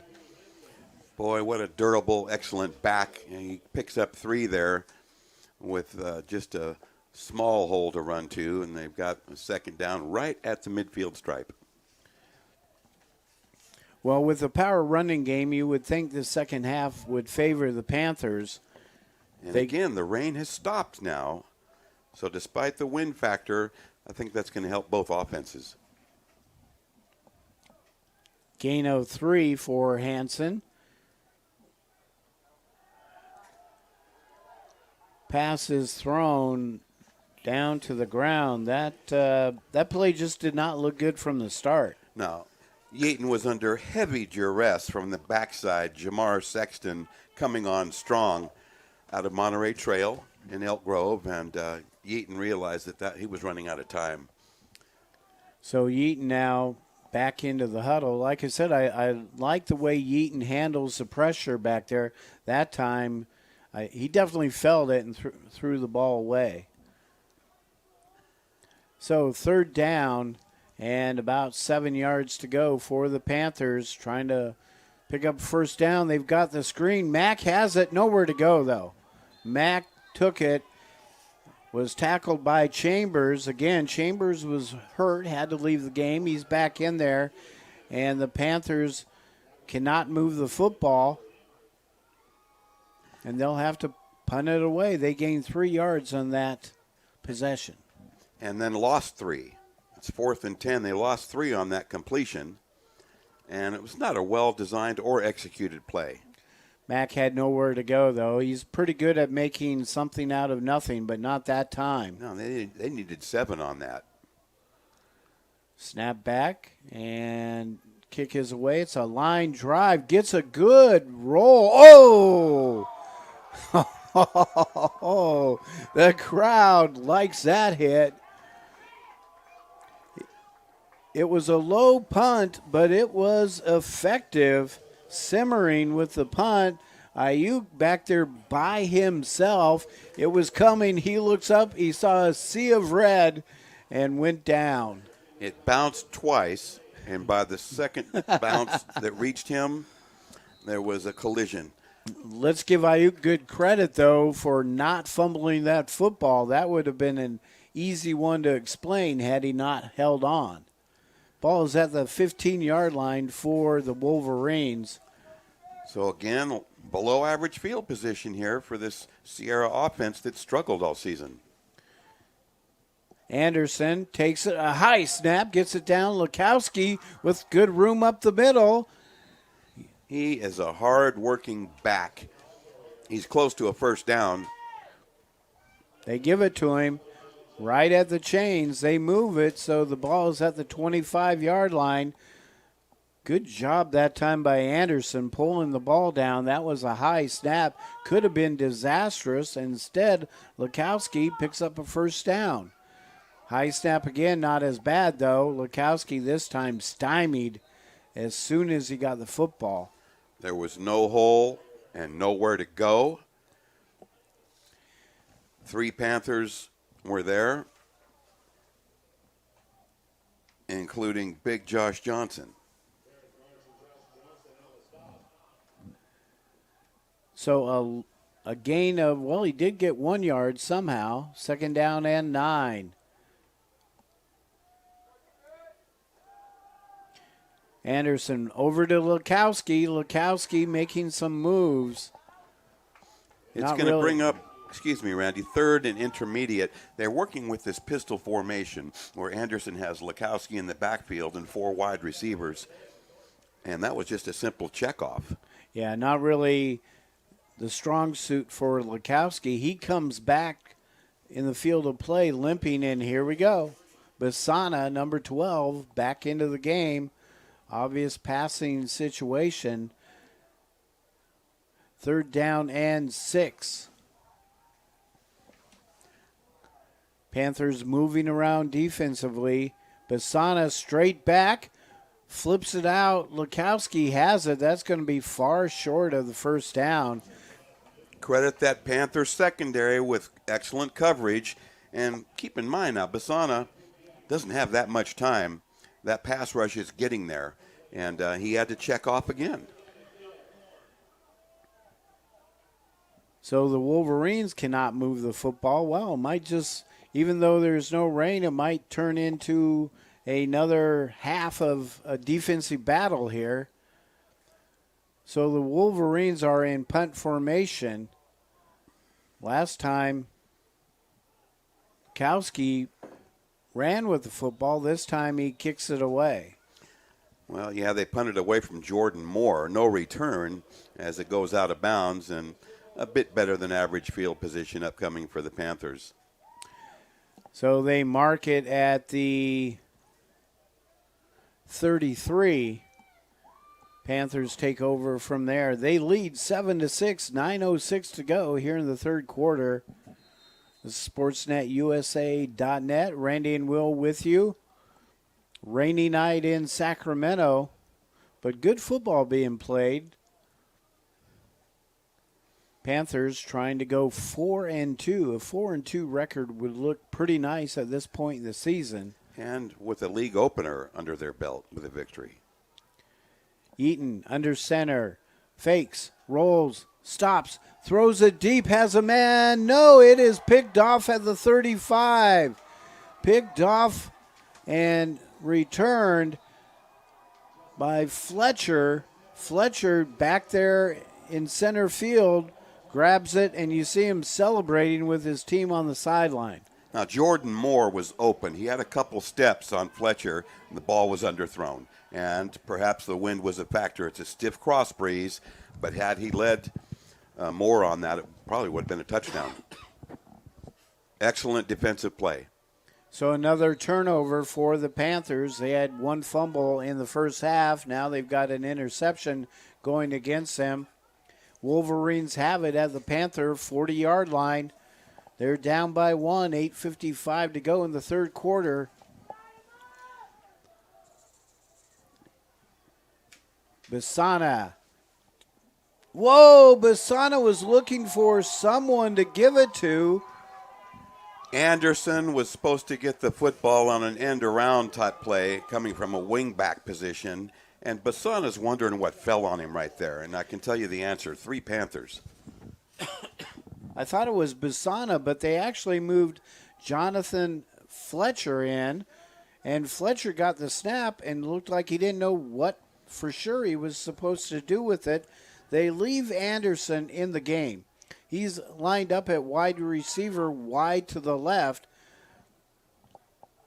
2nd and 16. Now Fletcher runs up the middle down to the 45. Well, as you said earlier, Coach Noonan for Sierra rolling the dice, pulling out all stops and showing some looks he probably hasn't shown previously in the 5 games they've played. Now Bisana comes into the game.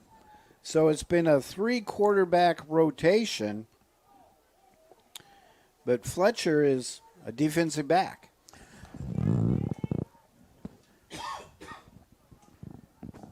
Now we've got pause and play. Play clock's rolling down. Down to 2. Bisana has it, shoots it, it's low, incomplete. Crossing pattern to the aforementioned Brocchini, and it was low, uncatchable, and it would have been short of the first down had he held on. Elijah Jones with the coverage, so this drive fizzles rapidly. So Jordan Moore will come back out. Moore, a freshman out of Sheldon High School in Elk Grove, and it will be Lukowski back to punt. A steady workhorse for the Wolverines.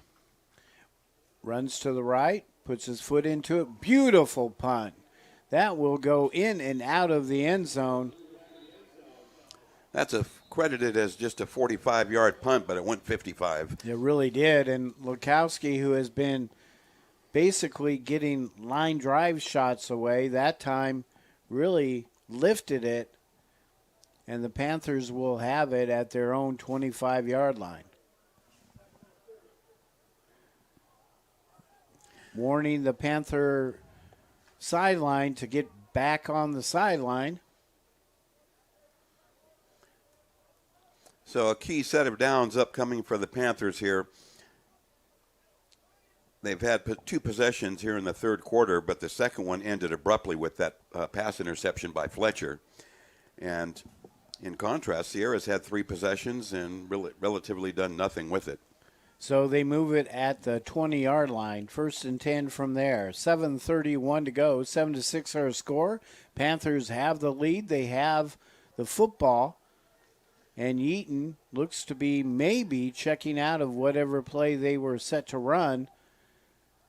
And he gives it to Hansen. Hansen near the first down marker. Man, that was a sensational stutter step right there at the line of scrimmage and a cut back to the middle of the field that resulted in that 8-yard run. That was just a superlative move. Yeah, that's definitely ability. You can't coach that. You can't tell somebody make 4 or 5 different moves like that.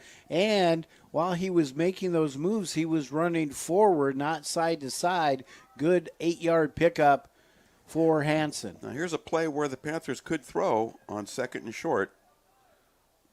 They keep it on the ground. Hansen has a first down. Hansen into the defensive secondary. He stiffs arm a guy and is knocked out of bounds. And the ball will be marked at around the 47. There's some He took exception to a late hit there, a late shove out by Fletcher along the sideline. And he was clearly out of bounds. But Fletcher was the guy that was getting stiff-armed, and maybe he felt, hey, that was to my face mask. But I tell you what, they waved the flag off, no flag either way. Doing football games over here at Sacramento City College, one thing I know, these fans really appreciate tough, hard-nosed football.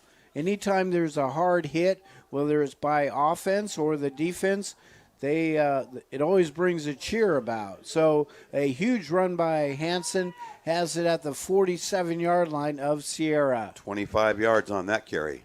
Here he goes again, and he just may be wearing this defense down a little bit along with that offensive line. Give credit to the guys up front for the Panthers, and now he will go to the sideline, and they are going to bring back in Jimmy Hatch, freshman running back out of Sacramento High School.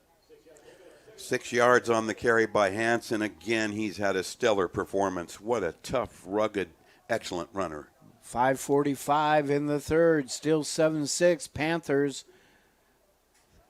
It is caught by Mack. Mack heads to the sideline, and again, this is what I like about this guy. Not a lot of room there, not really much to shoot for, and he picks up yardage and finds the Panthers short. 3rd down and 1. Yeaton now ducking back into the huddle, and they bring Hansen back into the game. Well, the odds are number 2 will get the football. 3rd down and 1, and number 2 does get the football and goes inside down near the 32-yard line. Another Panther first down. That offensive line is getting off. They're pushing back Sierra's defensive front, and Hansen, with his abilities, having a field day out there. And, you know, in the first half, we saw a lot of Wolverines go down to the turf with injuries. They've all come back, but now they're getting up pretty slowly. And Hansen continues to run forward and pound at that defensive front. He's got another 4 or 5 there. They're inside the 30. And again, it's time-consuming ball control that Danny Walker spoke of during our pregame visit. 2nd down and 5 or 6 to go. Yeaton now going under center. Boy, they have run Hansen a lot tonight. Another carry, and Hansen to the outside, goes down inside the 23-yard line.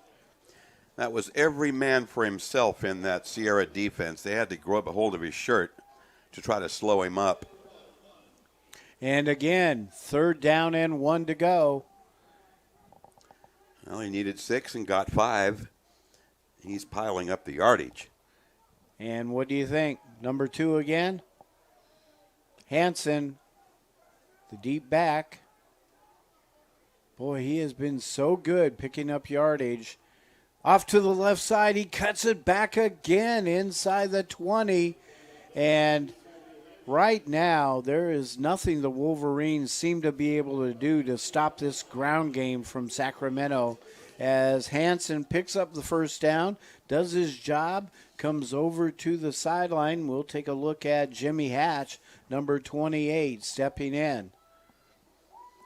The combination of this excellent offensive line and Hansen's skillful running is just a dynamite combination.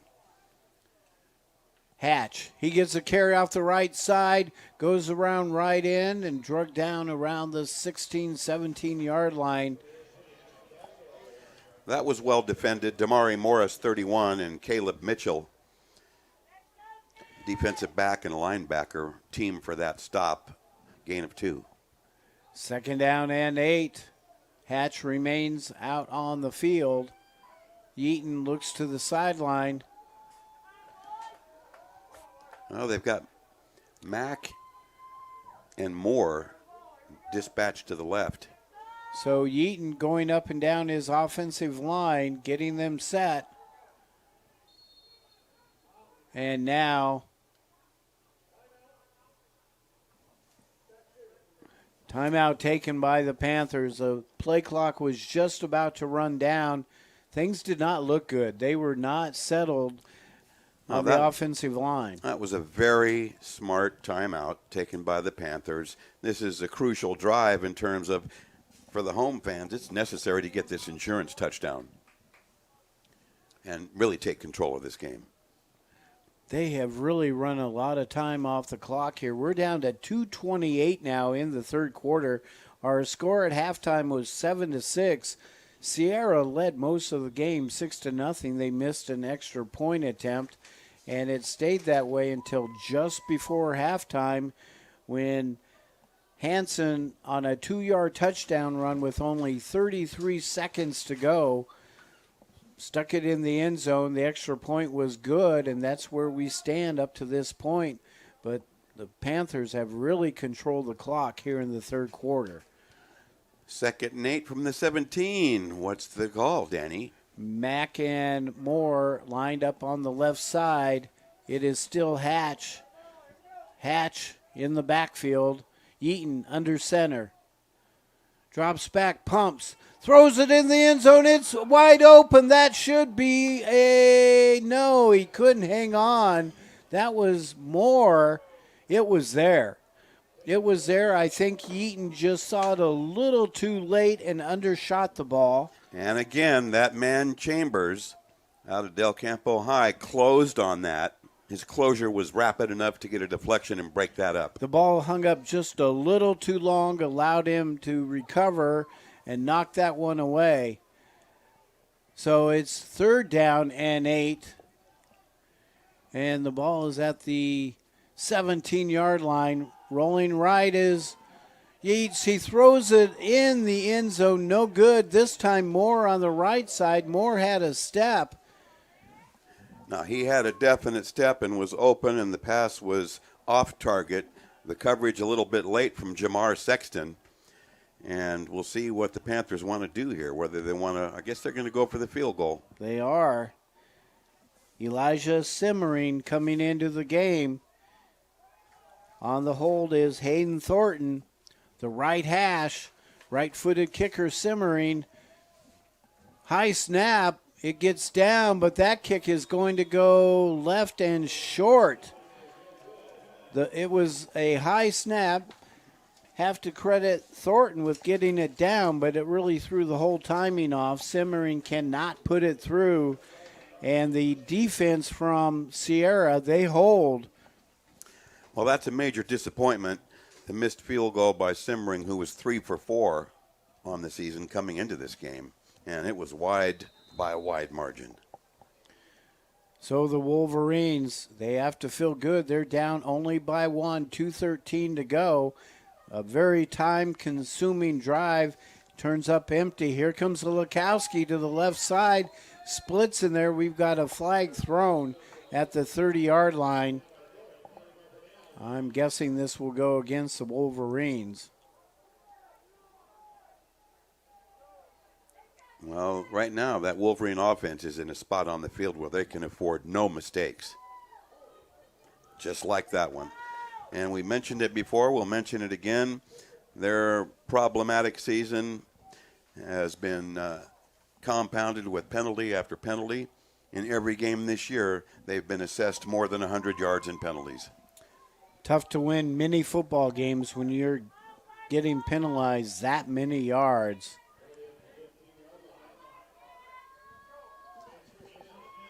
So they move him back 10. It is first down and 20 to go.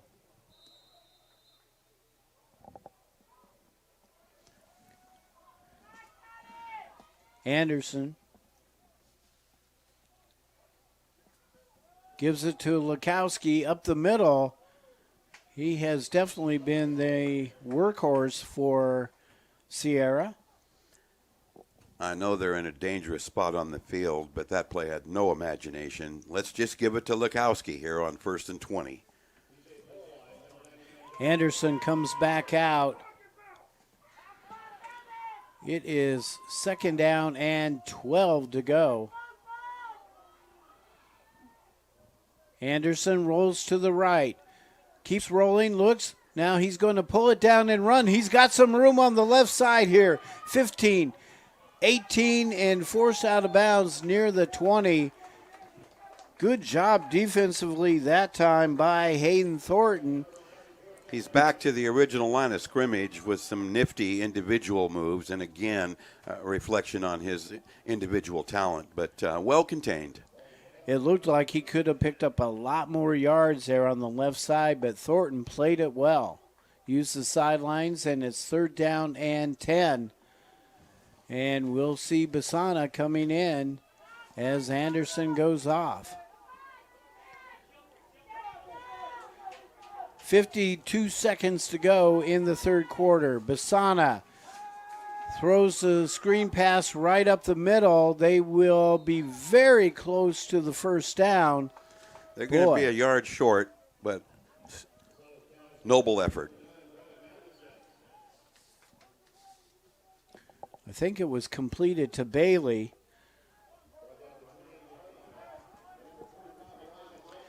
And they will be 3rd down and 2, so they'll punt the football away.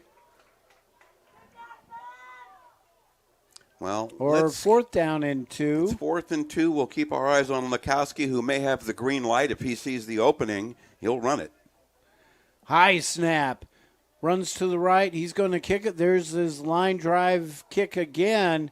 Taken at the 22-yard line. Moore spun around. Still on his feet. Moore somehow got away and is going to go down at the 35. A great individual effort by Moore. There was nowhere to go, and somehow he gets the ball up to the 35.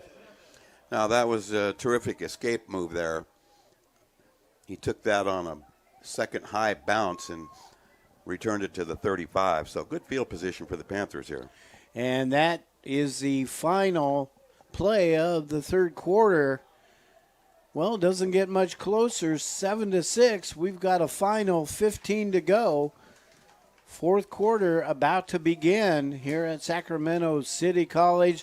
Panthers and the Wolverines battling it out. The wind has stopped here in the second half. We had a couple downpours in the first half.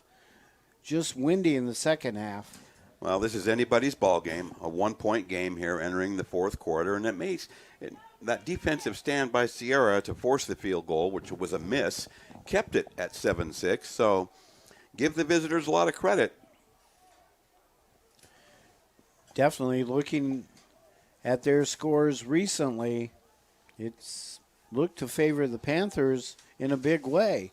And the Panthers have moved the ball, but they just are having trouble completing the drives.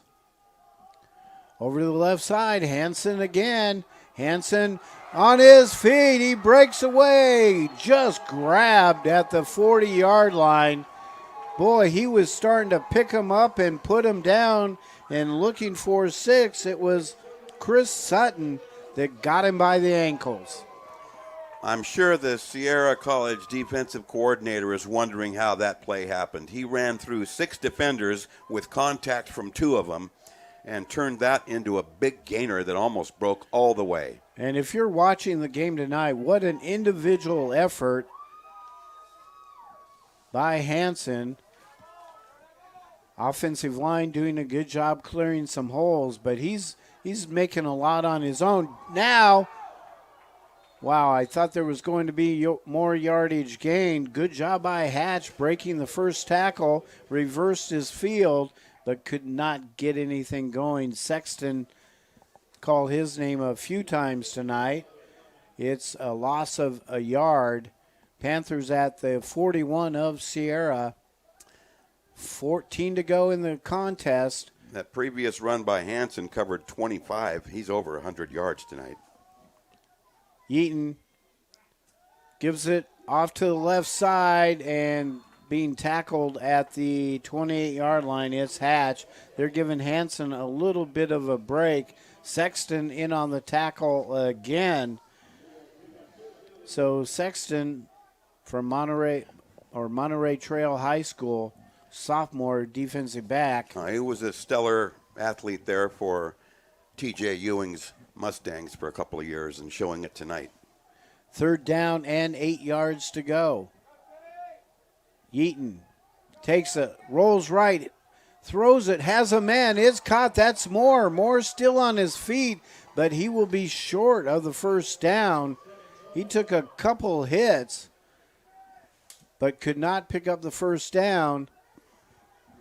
And they will mark it at the 33-yard line. Fletcher, wow, he is all over the field. So 4th down and a long 2. They're going to go for it here. They needed 8 yards. They picked up 6. Power formation.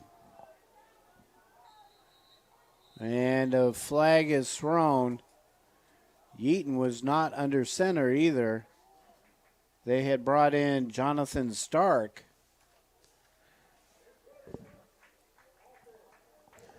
Panthers jumped too soon, Randy. Encroachment is going to cost them 5. And leave them at 4th and 7. Actually, it was Terrell Shavers that had come in at quarterback.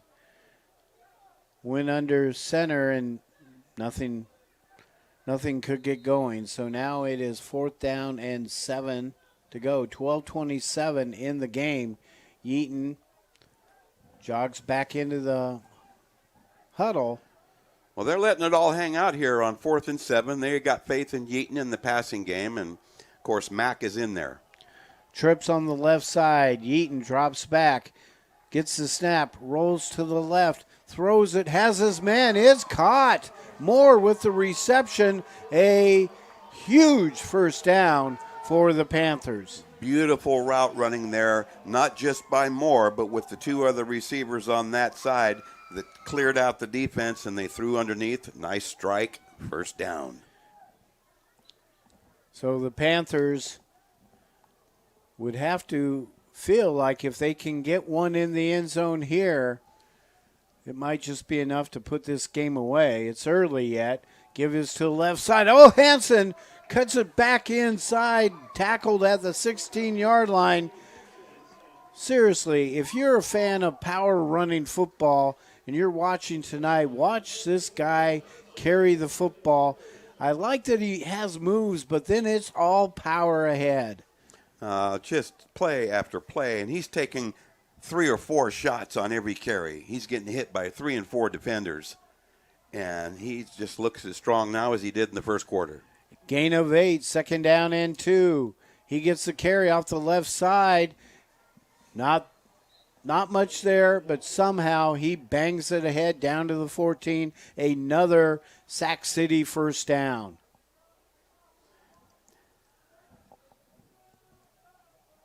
And the clock continues to wind down. Now this is where the Panthers get in trouble. They look good from 20 to the 10, and then they have trouble. So Hansen remains as the running back. First down and 10, and they are at the Sierra 15-yard line. Yeaton talking to his offensive line. They snap it. Hansen Hansen's got some room. He goes down near the 10-yard line.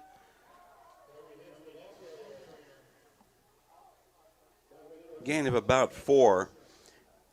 And Danny Walker's game plan, focusing on ball control and clock control, is working beautifully on this drive. And frankly, that Sierra defense is looking fatigued. They looked like that in the third quarter, but give them credit. They have hung in and held the Panthers out of the end zone here in the second half. Timeout taken by Sierra. That will be their first timeout taken. So both teams with 2 timeouts left here in the final 10:03. Panthers leading by 1, 7-6, but trying to increase this lead and really put the pressure on the Wolverines. Now, 10 minutes is a long way to go, and should this drive fizzle and make it impractical to go on 4th down, I wouldn't be surprised if the Panthers try to go for another field goal and at least give them protection from a Sierra field goal. Yeah, that definitely would be my guess as well. Of course, the wind, the gusting wind is a factor for anything in the kicking game, but we'll have to wait and see how this unfolds. Very interesting. This game really feels like it's going to go down to the final minute or two, or maybe the final second or two. Well, whatever the Panthers are able to do on this drive will dictate what Sierra is going to do when they get the football again. And the Panthers again dispatch Mack and Moore, the M&M boys, to the right side. Yeaton looking, they are taking a lot of time. Play clock is down to 10. Yeaton. And it looked like somebody jumped off sides. Hansen, they strung it out nicely that time. No flag that I see, but it looked like there was movement on the defensive side for Sierra, but no call. Boy, I tell you, testimony to Hansen. The excellent Jamar Sexton trailed him for behind and had a clean shot at him and came up with nothing on that. Hansen is really putting on a show. So 3rd down and 8. Yeaton, McEnmore, wideouts on the left. Nobody on the right side. Wide side of the field. But they're going to keep it on the ground and going to the right side and scoring. Yes. He got that one into the end zone, a 13-yard touchdown run. There he is. He has done it all night long. Gets his 2nd touchdown, and Hansen celebrating with his sideline. You cannot say enough about Tyree Hansen's performance, his will to win, his talent, his tenacity. That play right there epitomized all of his attributes. Seamery now with a very important extra point. It's good. So it's 14-6. The reason why that's important now, because you've got an 8-point lead, which means Sierra has to score 6 and then go for maybe a 2-point conversion. I know it's still early, but the way the Panthers are chewing up the clock here in the second half, as that play went 65 yards, 12 plays, and you can see the effect is wearing down that defense from Sierra. I know one thing for sure, Randy. Sierra has seen all it wants to see of Tyree Hansen. And they've had no answer for him here in the second half. And again, accolades to that Panther offensive line. They've punched open the holes, and Hansen has made the most out of it with his individual skills after contact. Could be a very big win should Sacramento keep this one on their side. They will go to 4-2. And again, it's the conference opener in the NorCal National. And that is one tough conference. Kick is away. It will sail to the 15-yard line, up to the 20, the 25, and finally tackled down at the 21. or at the 30-yard line. Jordan White with the return. Decent return for the Wolverines. So Coach Noonan trying to get his offense cranked up here. 9:06 to go. And I know I keep sounding like it's a huge lead for the Panthers. It really isn't, but they have just dominated, taking time off the clock. And that's why it seems like it's much closer to the end than it really is. Yes, and it should be noted that here with better than 9 minutes remaining, the 8-point lead is nice to have, but still Sierra within striking distance given the 2-point conversion opportunity should they get a TD.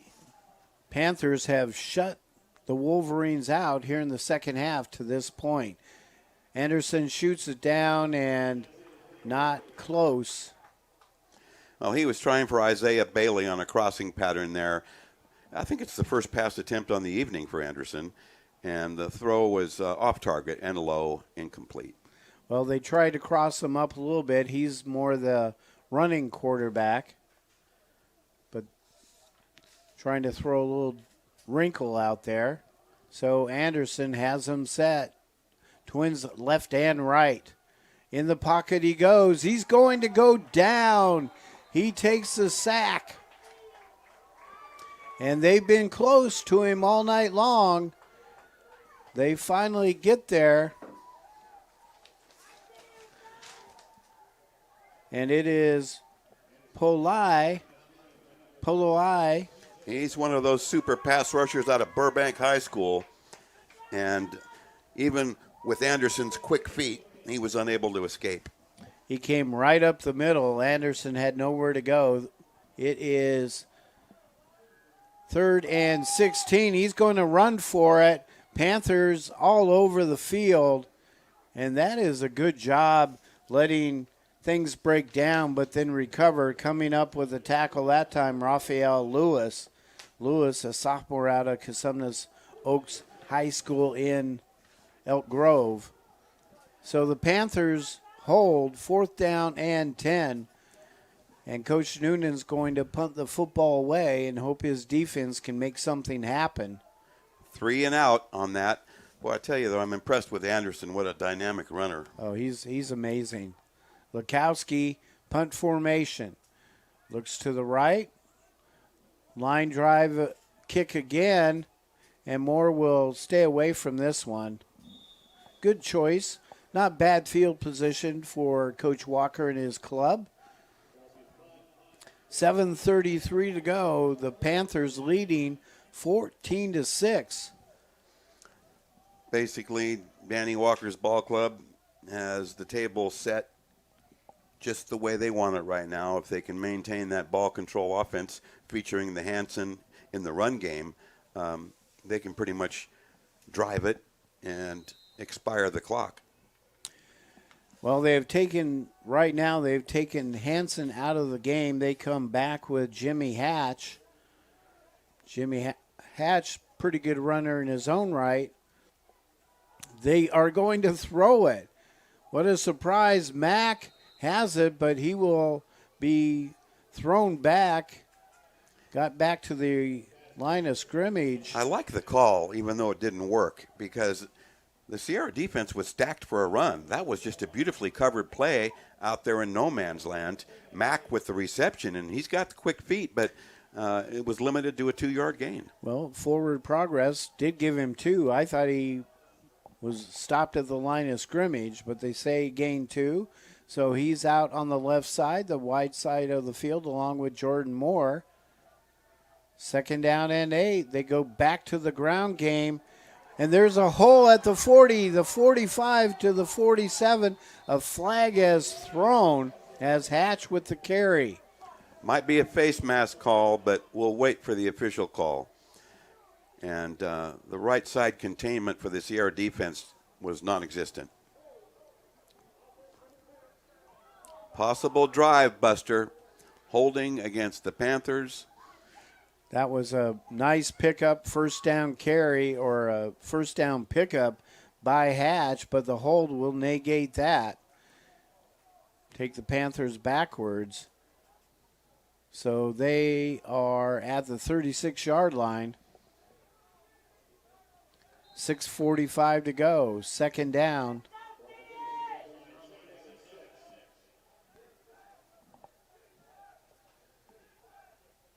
Second down and about 6 yards to go. Yeaton has them set. Gives it off to Hatch. Hatch spins and carries up near the first down. Did they give it to him? Yes, they did. Wow. Sexton on the tackle again, but it was too late. A couple nice spin moves by Hatch, and he picks up the first down. The ball is at the 43. Here he comes again, and he's down inside Sierra College territory. They'll mark him down at about the 47.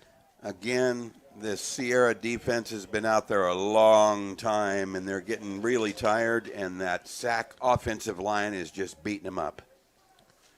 Gain of 9, 2nd and 1. That is the very definition of power football, what we have seen here from the Panthers in the second half. Second down and 1.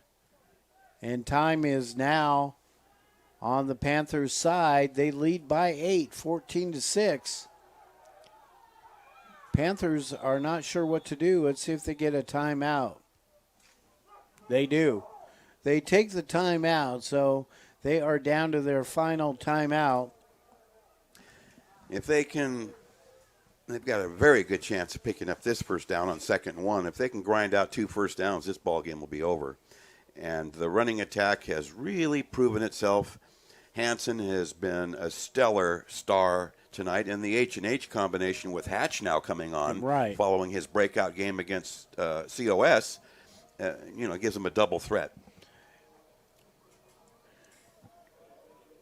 And I'm not sure that we've really seen that before here or in a long time at Sac City. Now, this is the best tandem we've seen in a long time, and Hansen certainly is the best individual runner I've seen for the Panthers in years. And they just continue to pound away. So Sac City down to 1 timeout. Sierra still with a pair, but just 5:23 remaining. Second down and 1 to go. I like that timeout taken by Coach Walker. You really want to pick this one up. They're on the Sierra side of the 50. Yeaton gives it off to the left side. Oh, Hatch did not go. It's a fumble recovery, and it's going to go all the way. Unbelievable. Wow. I kept waiting for some whistle, but there was no whistle. And that is a touchdown. Sutton picking it up. He's still celebrating out there. There's a good shot at number 27. I kept looking for some kind of signal that Hatch was down. Unbelievable turn of events. A freshman linebacker out of Center High School, Sutton, scooped it with an approximate fumble return of 40-plus yards after Hatch was hit by 3 guys before getting to the line of scrimmage and coughed it up. So now they're down by 2, and they're going for the 2-point conversion. Bisana in at QB, Lukowski alongside him, 14-12. What a turnaround into the end zone. That's a 2-point conversion. We are tied. Well, I think I made some mention of that. I think I brought that to bear a little while ago. A touchdown and a 2-pointer. Isaiah Bailey with the catch in the end zone. And things have turned dramatically in this game that looked like Sac City was in absolute full control, but nothing could be further from the truth. Another turnover. Boy, what a killer. 2 fumbles and 1 interception for the Panthers. And again, I couldn't believe what I was seeing because I thought for sure that Hatch was down, but he was not. and the Sutton touchdown, and now the 2-point conversion to Bailey. We're tied at 14-all, 5:11 to go, and this crowd here is stunned, as we are here in the booth. Just a stunning turn of events. And now, instead of running out the clock, the Panthers have to be concerned about scoring and not putting this game away. They've got to score now. It's easy to second guess, but that's our opportunity up here. The call was a 2nd and 2, and they go wide when they're between the tackle. Running has been devastating. Right. And they give it to their second best back. So a short kick will be fielded at the 23-yard line. And the return is up to the 37-yard line. LeBady with the return.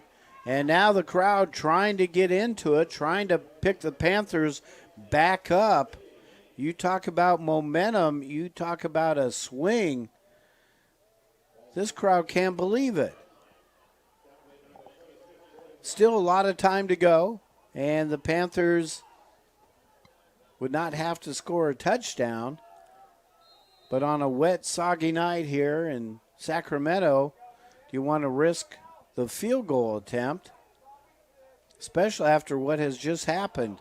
And here we go, back to Hansen. Hansen near the 35 or 45. Oh, so now he gets the ball.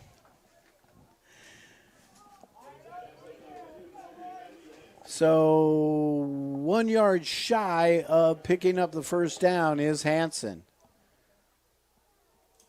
2nd and 1, 4:43 to go. Well, Panthers. Second guessing is part of the game, and I had my second guess. Hansen is back in there. Just picked up 9. They give it to him again. He's got the first down and more. Goes down inside Sierra College territory. And that defense, they look gassed. They are gassed. But somehow they held on and then got the big turnover, took it in for 6. And just like that, a 14-6 game, and now Hansen is coming out. He's limping out. And Sacramento will send in Tavon Johnson. Well, Hansen holding his right foot. We'll see if we can get an update on that on first down here. Johnson with the carry. He's got some room. Ducks inside. Wow. Johnson's first carry of the evening. Down near the 30-yard line. He picks up a big first down for the Panthers. He was the top back at Natomas High School.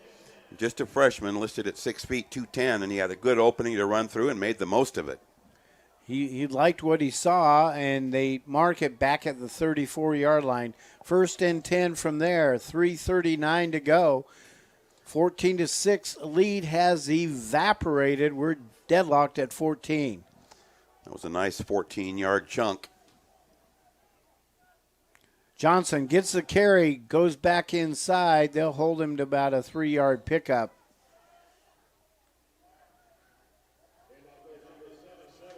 And I don't see. Moore had the carry, and I don't know. I've seen him have a carry straight from scrimmage yet this season. He's a wide receiver, but you give him a couple yards on that. So Moore is not at his receiver spot. Picks up about 3, 2nd down and 7. And now 7 on the play clock. Eaton goes back. We're down to 4. Gives it to Moore. Moore at the 30 breaks a couple tackles and will be shy of the first down, but did a good job getting close. It's going to be about a 3rd and 3. Clock down to 2.5 minutes. Hansen is back into the game. The way he went to the sideline, Will, I wasn't sure if he'd be able to come back in, but he does. And it is 2nd down and 4 to go. 3rd and 4. 3rd and 4.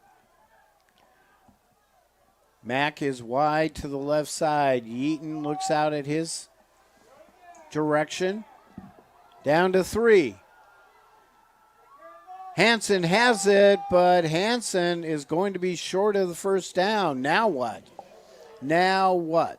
That's the big call. He got half of what they needed, but it's going to bring up a 4th and 2 from the 26. 1 timeout still remaining for the Panthers. 2 for Sierra. Yeaton has the play. They're going to go for it. Well, if you're going to invest the bank account, you got to go with Hansen and the offensive line, but they're going to burn their final timeout, it looks like. It does. Well, we've come down to cases, Randy Routier, here at Hughes Stadium, where rain fell for the better part of the game, but cleared up. A wet field, but these fans are glued to the outcome of this game, which may not be until overtime.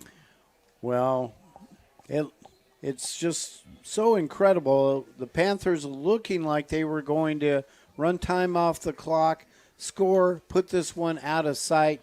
The fumble by Hatch, the pickup and the touchdown, and just sitting here, the fans can't believe it. I can't believe what I see up there on the board. Hatch with a pair of fumbles tonight, lost them both. An interception accounts for 3 Sac City turnovers. So, underdog Sierra, very opportunistic. They cash in the second of the 2 fumbles for a TD and wind up tying the ball game. But the last thing they want is overtime, having lost a double overtime game to Sequoia. So, Yeaton looks to the sideline. 1:34 to go. 4th and 2. Hansen is in the backfield. Hansen with a call, but they stuff him. And turnover on downs, and you think that fumble recovery touchdown and 2-point conversion didn't make a difference? Hansen has been having his way. Now we've got a flag added on to it. Well, maybe too much celebration by Sierra. I would think so. We'll get the official call from referee Mike Merritt, but on that play,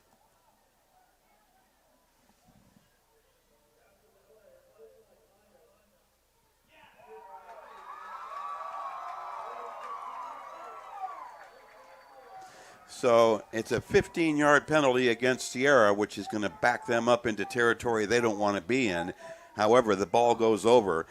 Coach Noonan rolled the dice and parked 8 guys between the tackles and stuffed that run. Yep. They outguessed Sac on that, but frankly, that would be the call. They took a guess. They guessed right. 1:28 to go. And remember, both teams down to only 1 timeout. So I doubt that Sierra will try anything risky. I think my guess is Sierra is playing for overtime. So the Panthers, let's see if their defense can pull some kind of surprise here. And we've got another flag thrown. You would think that would go against Sierra.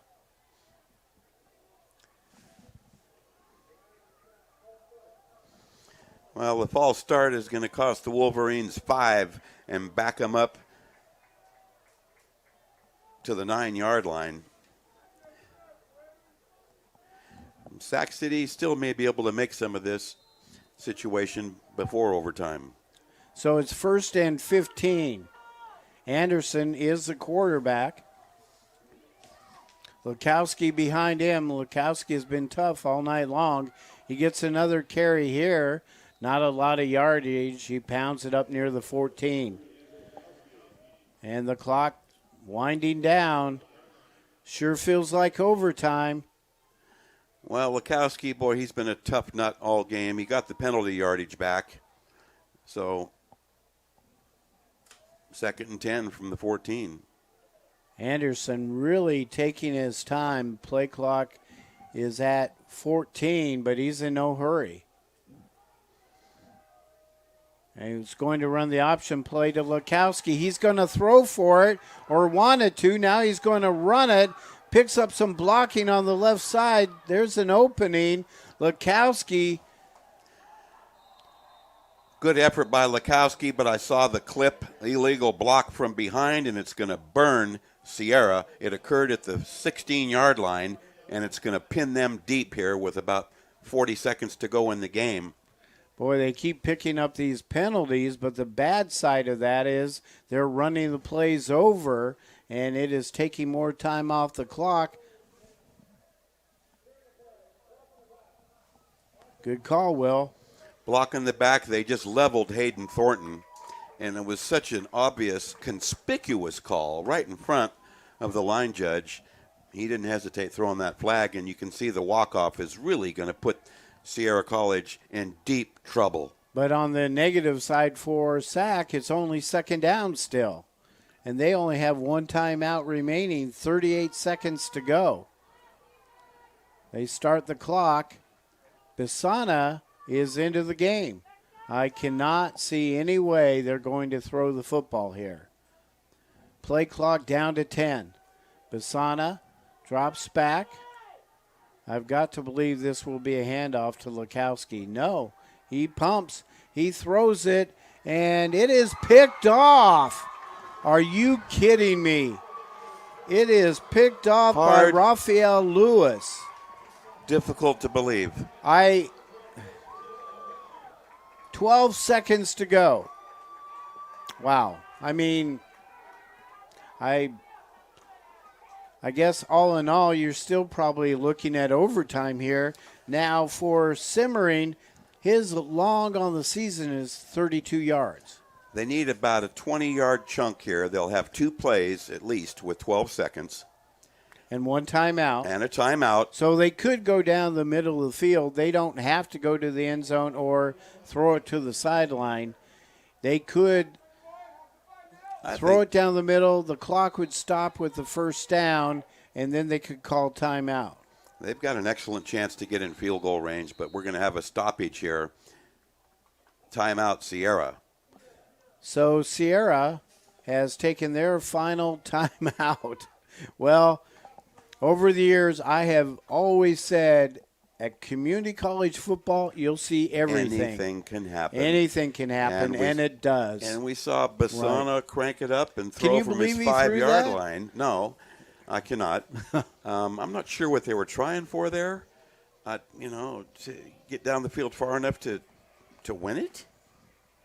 Yeah, I'm not sure. We love to second guess. Well, and that's part of the privilege. But it really now puts Sierra in jeopardy of getting clipped in regulation here if Sac City can execute on a couple of clutch plays. Well, they don't have much time, only 12 ticks to go. And we are tied at 14 all. And so far, the improbable has happened. Moore and Mack are down on the left side. As is Cortez Green. So Green into the game. Well, they might just throw to that left side, see what happens. Yeaton, shotgun formation, rolls to the right, steps up, throws. It is caught, and Mack got out of bounds. They stopped the clock, so he is right near the first down marker. I think he's got enough. But there's only 6 seconds to go. So, they did not give him the first down. He's a yard short. He's shy. Second yeah, one. They moved it back to the 29. Looked like he was at the 30. So now what? One shot in the end zone? Yeah, they're not going to send out Simmering. I told you as long as 32. He's out of his range here. They're going to have to really do an abbreviated play to stop the clock. They do have a timeout left. Gillum on the right side. They run it to the left, and Mack, no, he cannot hang on. Okay, 2, now you got to go in the end zone. Or throw it short and hope your guy can run it in. 3rd and 1 from the 31. Oh, field goal attempt. So Simmering comes out. Well, this would be 48-yard attempt. He's on the left hash. Here we go. Could be the game. Could be overtime. Simmery, number 41. Oh, they're going to throw it. It goes nowhere. Well, so much for the field goal attempt. Well, looks like we're going to have to work overtime, Randy. We're going to have to go overtime. Okay by me, although I really thought the Panthers were salting this game away. What a stunner. And that last play was not close. 14-14. Who would have thought? Fourth quarter, it down to 5 minutes to go in the game. In total control. 2nd and 2. And Hatch, wow, who had already lost one fumble earlier in the ball game, coughs it up again. This one far more costly. Yeah, this one,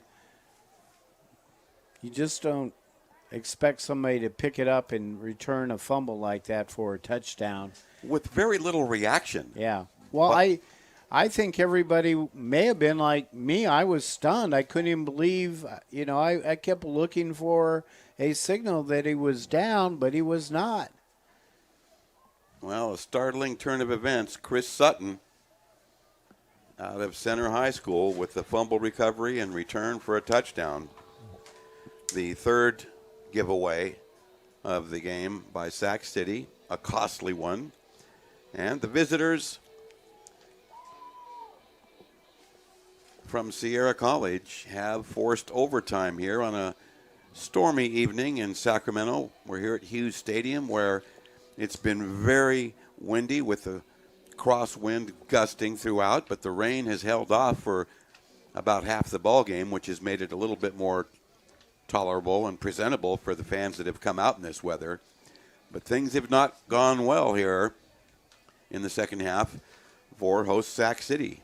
Again, this is a league opener, the outcome of which is vital to all teams in the very competitive National NorCal Conference, including American River, Butte, Siskiyou, and Feather River, along with these two squads. So for the Panthers, doesn't get any easier. Next week they go on the road and take on American River. Game time is 6 p.m. So get out and support the Panthers for that game. Then they follow up College of Siskiyou here at Hughes Stadium. Game time 4 p.m. Saturday, October 29th. Feather River comes into Hughes Stadium for the last home game. Saturday, November 5th, game time 4 p.m. as well. And then they go on the road to take on Butte College. So this is definitely a crucial game, and the Panthers hoping to head for a bowl game. But they got to get this one nailed down first. Well, we've got co-captains meeting at midfield, and the officials explaining the overtime rules and logistics.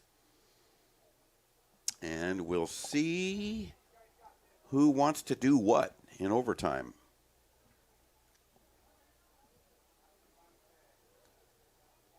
Wow. Good football, but what a surprise. So here we go.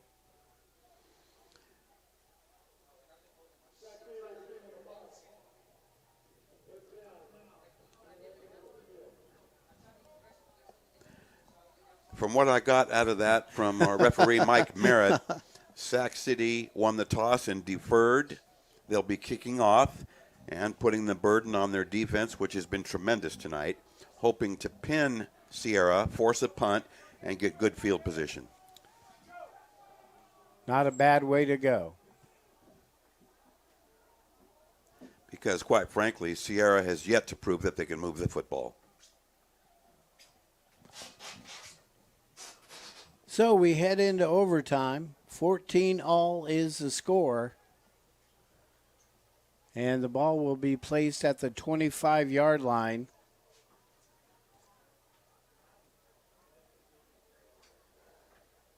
Okay, fasten your seatbelts. No kidding, It's no been a doubt. bumpy ride tonight. You better cinch them a little bit tighter.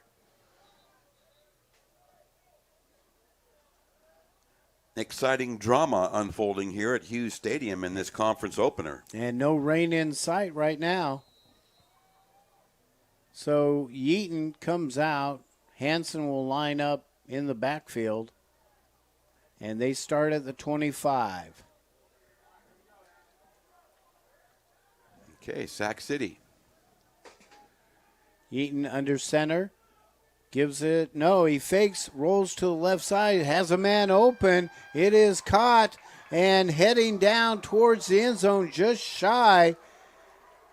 There we go. He doesn't get the ball very often, but it goes out to LeBady. LeBady from Miami, Florida, and now he's limping off.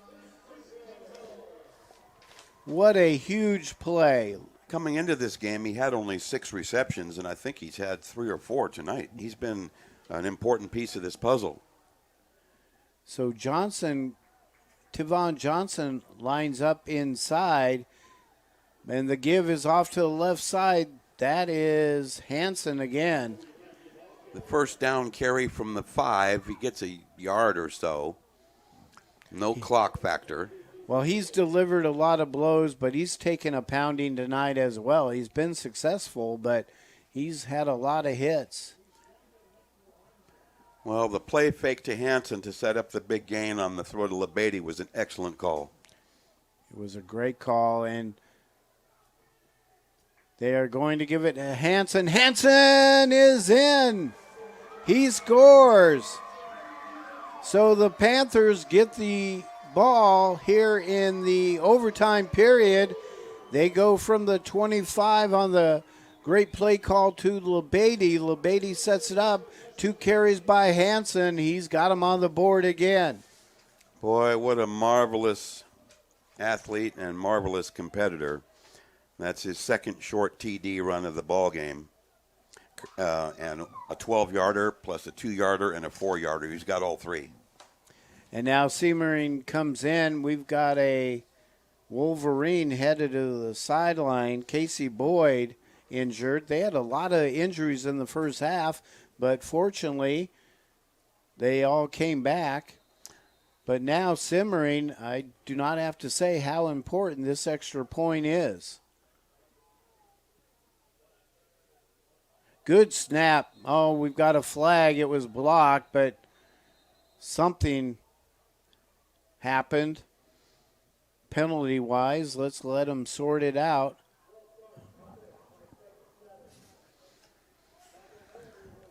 That offensive line has played so well all night long. Kleinfelder moved prematurely. That was the false start. Too bad. He's had an outstanding game. They have opened up huge holes. So now it's back to the 15. This should be easy money if they can execute the snap and hold. 25-yard extra point attempt. It is good. Thornton has done an outstanding job getting these snaps back and down. Yes, he has. Well, nice response by the host Panthers, being frustrated with having been forced into overtime on the turnover they committed. Credit Sierra for cashing it in, but here, first possession in overtime, the pressure right back on the visiting Wolverines. And again, I mentioned that this is the last thing that Sierra wanted to do, is go overtime, because they lost a 40-37 decision to Sequoia in double overtime. So Bisana is out there. He's going to shoot it to the left side. It's incomplete. And again, down for the second time as 2 Wolverines collided. Tough luck for the excellent freshman Broccini. He collided with another Wolverine receiver, Bailey, and they were both come back limping. 6 and 17. Mix up on the routes.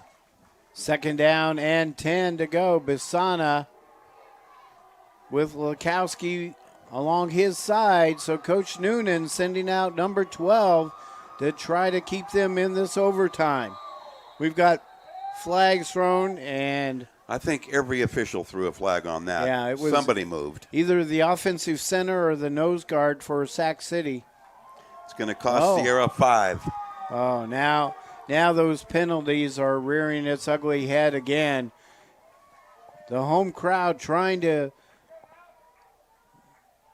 get this defense fired up for one more defensive stand and let everyone go home. Basana, he's got twins left and right. Panthers, they have not done much blitzing at all this evening. Second down and 15 to go. Basana, shotgun he goes. Gets the snap, throws it out to the right side, has a man out there. It's caught. That's a touchdown. Wow. No flag on the play. A 30-yard touchdown pass. It was Ayuk in the right side of the end zone. That's a tremendous catch. And again, who would have believed it? It's now 21-20. Are they going to go for two? Are they going to send it into double overtime? Looks like we could be headed that way. So Basana, they're going for two. They're going to try to win it and pull this one out. Coach Noonan has come out aggressive from the very beginning. The crowd trying to get into it, and we've got a stoppage of play. Timeout taken by Sierra. Well, Coach Noonan almost let his ball club get a little ahead of itself. A late call, and frankly, and we don't know if he's going to change his mind here or not, but he apparently has no confidence in his kicking game, but it's chancy at best to win it here with two. So we'll leave that one up. Yeah, it would be this is win or lose. If they go for two, it's win or lose. But Coach Noonan, he has brought his club in here this evening with the intention of, you always intend to win, but he is determined to do he has thrown everything out there. Yes, he has. Twice now, Sac City has looked like it was on the verge of nailing it down. The fumble return for TD stung them with 5 minutes to go, sending it overtime. And now up 7, Basana clicks on a 30-yard touchdown over their defense. They're going for it, Will. Hold on to yourselves. They are going for it. Win or lose, here's the ball game. Everybody in the stadium knows what's going on. Twins left and right. Basana, the quarterback, and movement by the Wolverines. Yes, they did. They were not on the same page. A little bit anxious. Now what? Do you still stand by your guns and go for it? Because you're back 5. This makes it a little more dicey. The field goal team on the sideline, they're looking like they want to come in. They are. I shouldn't say field goal, extra point. Let's see. He's 7 out of 11 and has already missed one tonight. That's right. This would... Heavy pressure. So it's a 25-yard extra point attempt. The snap is high. It is blocked. It is blocked. Jacob Smith down on the ground holding his helmet. It's no good. There's the final call. There was still some confusion. A penalty. The penalty marker was thrown, declined.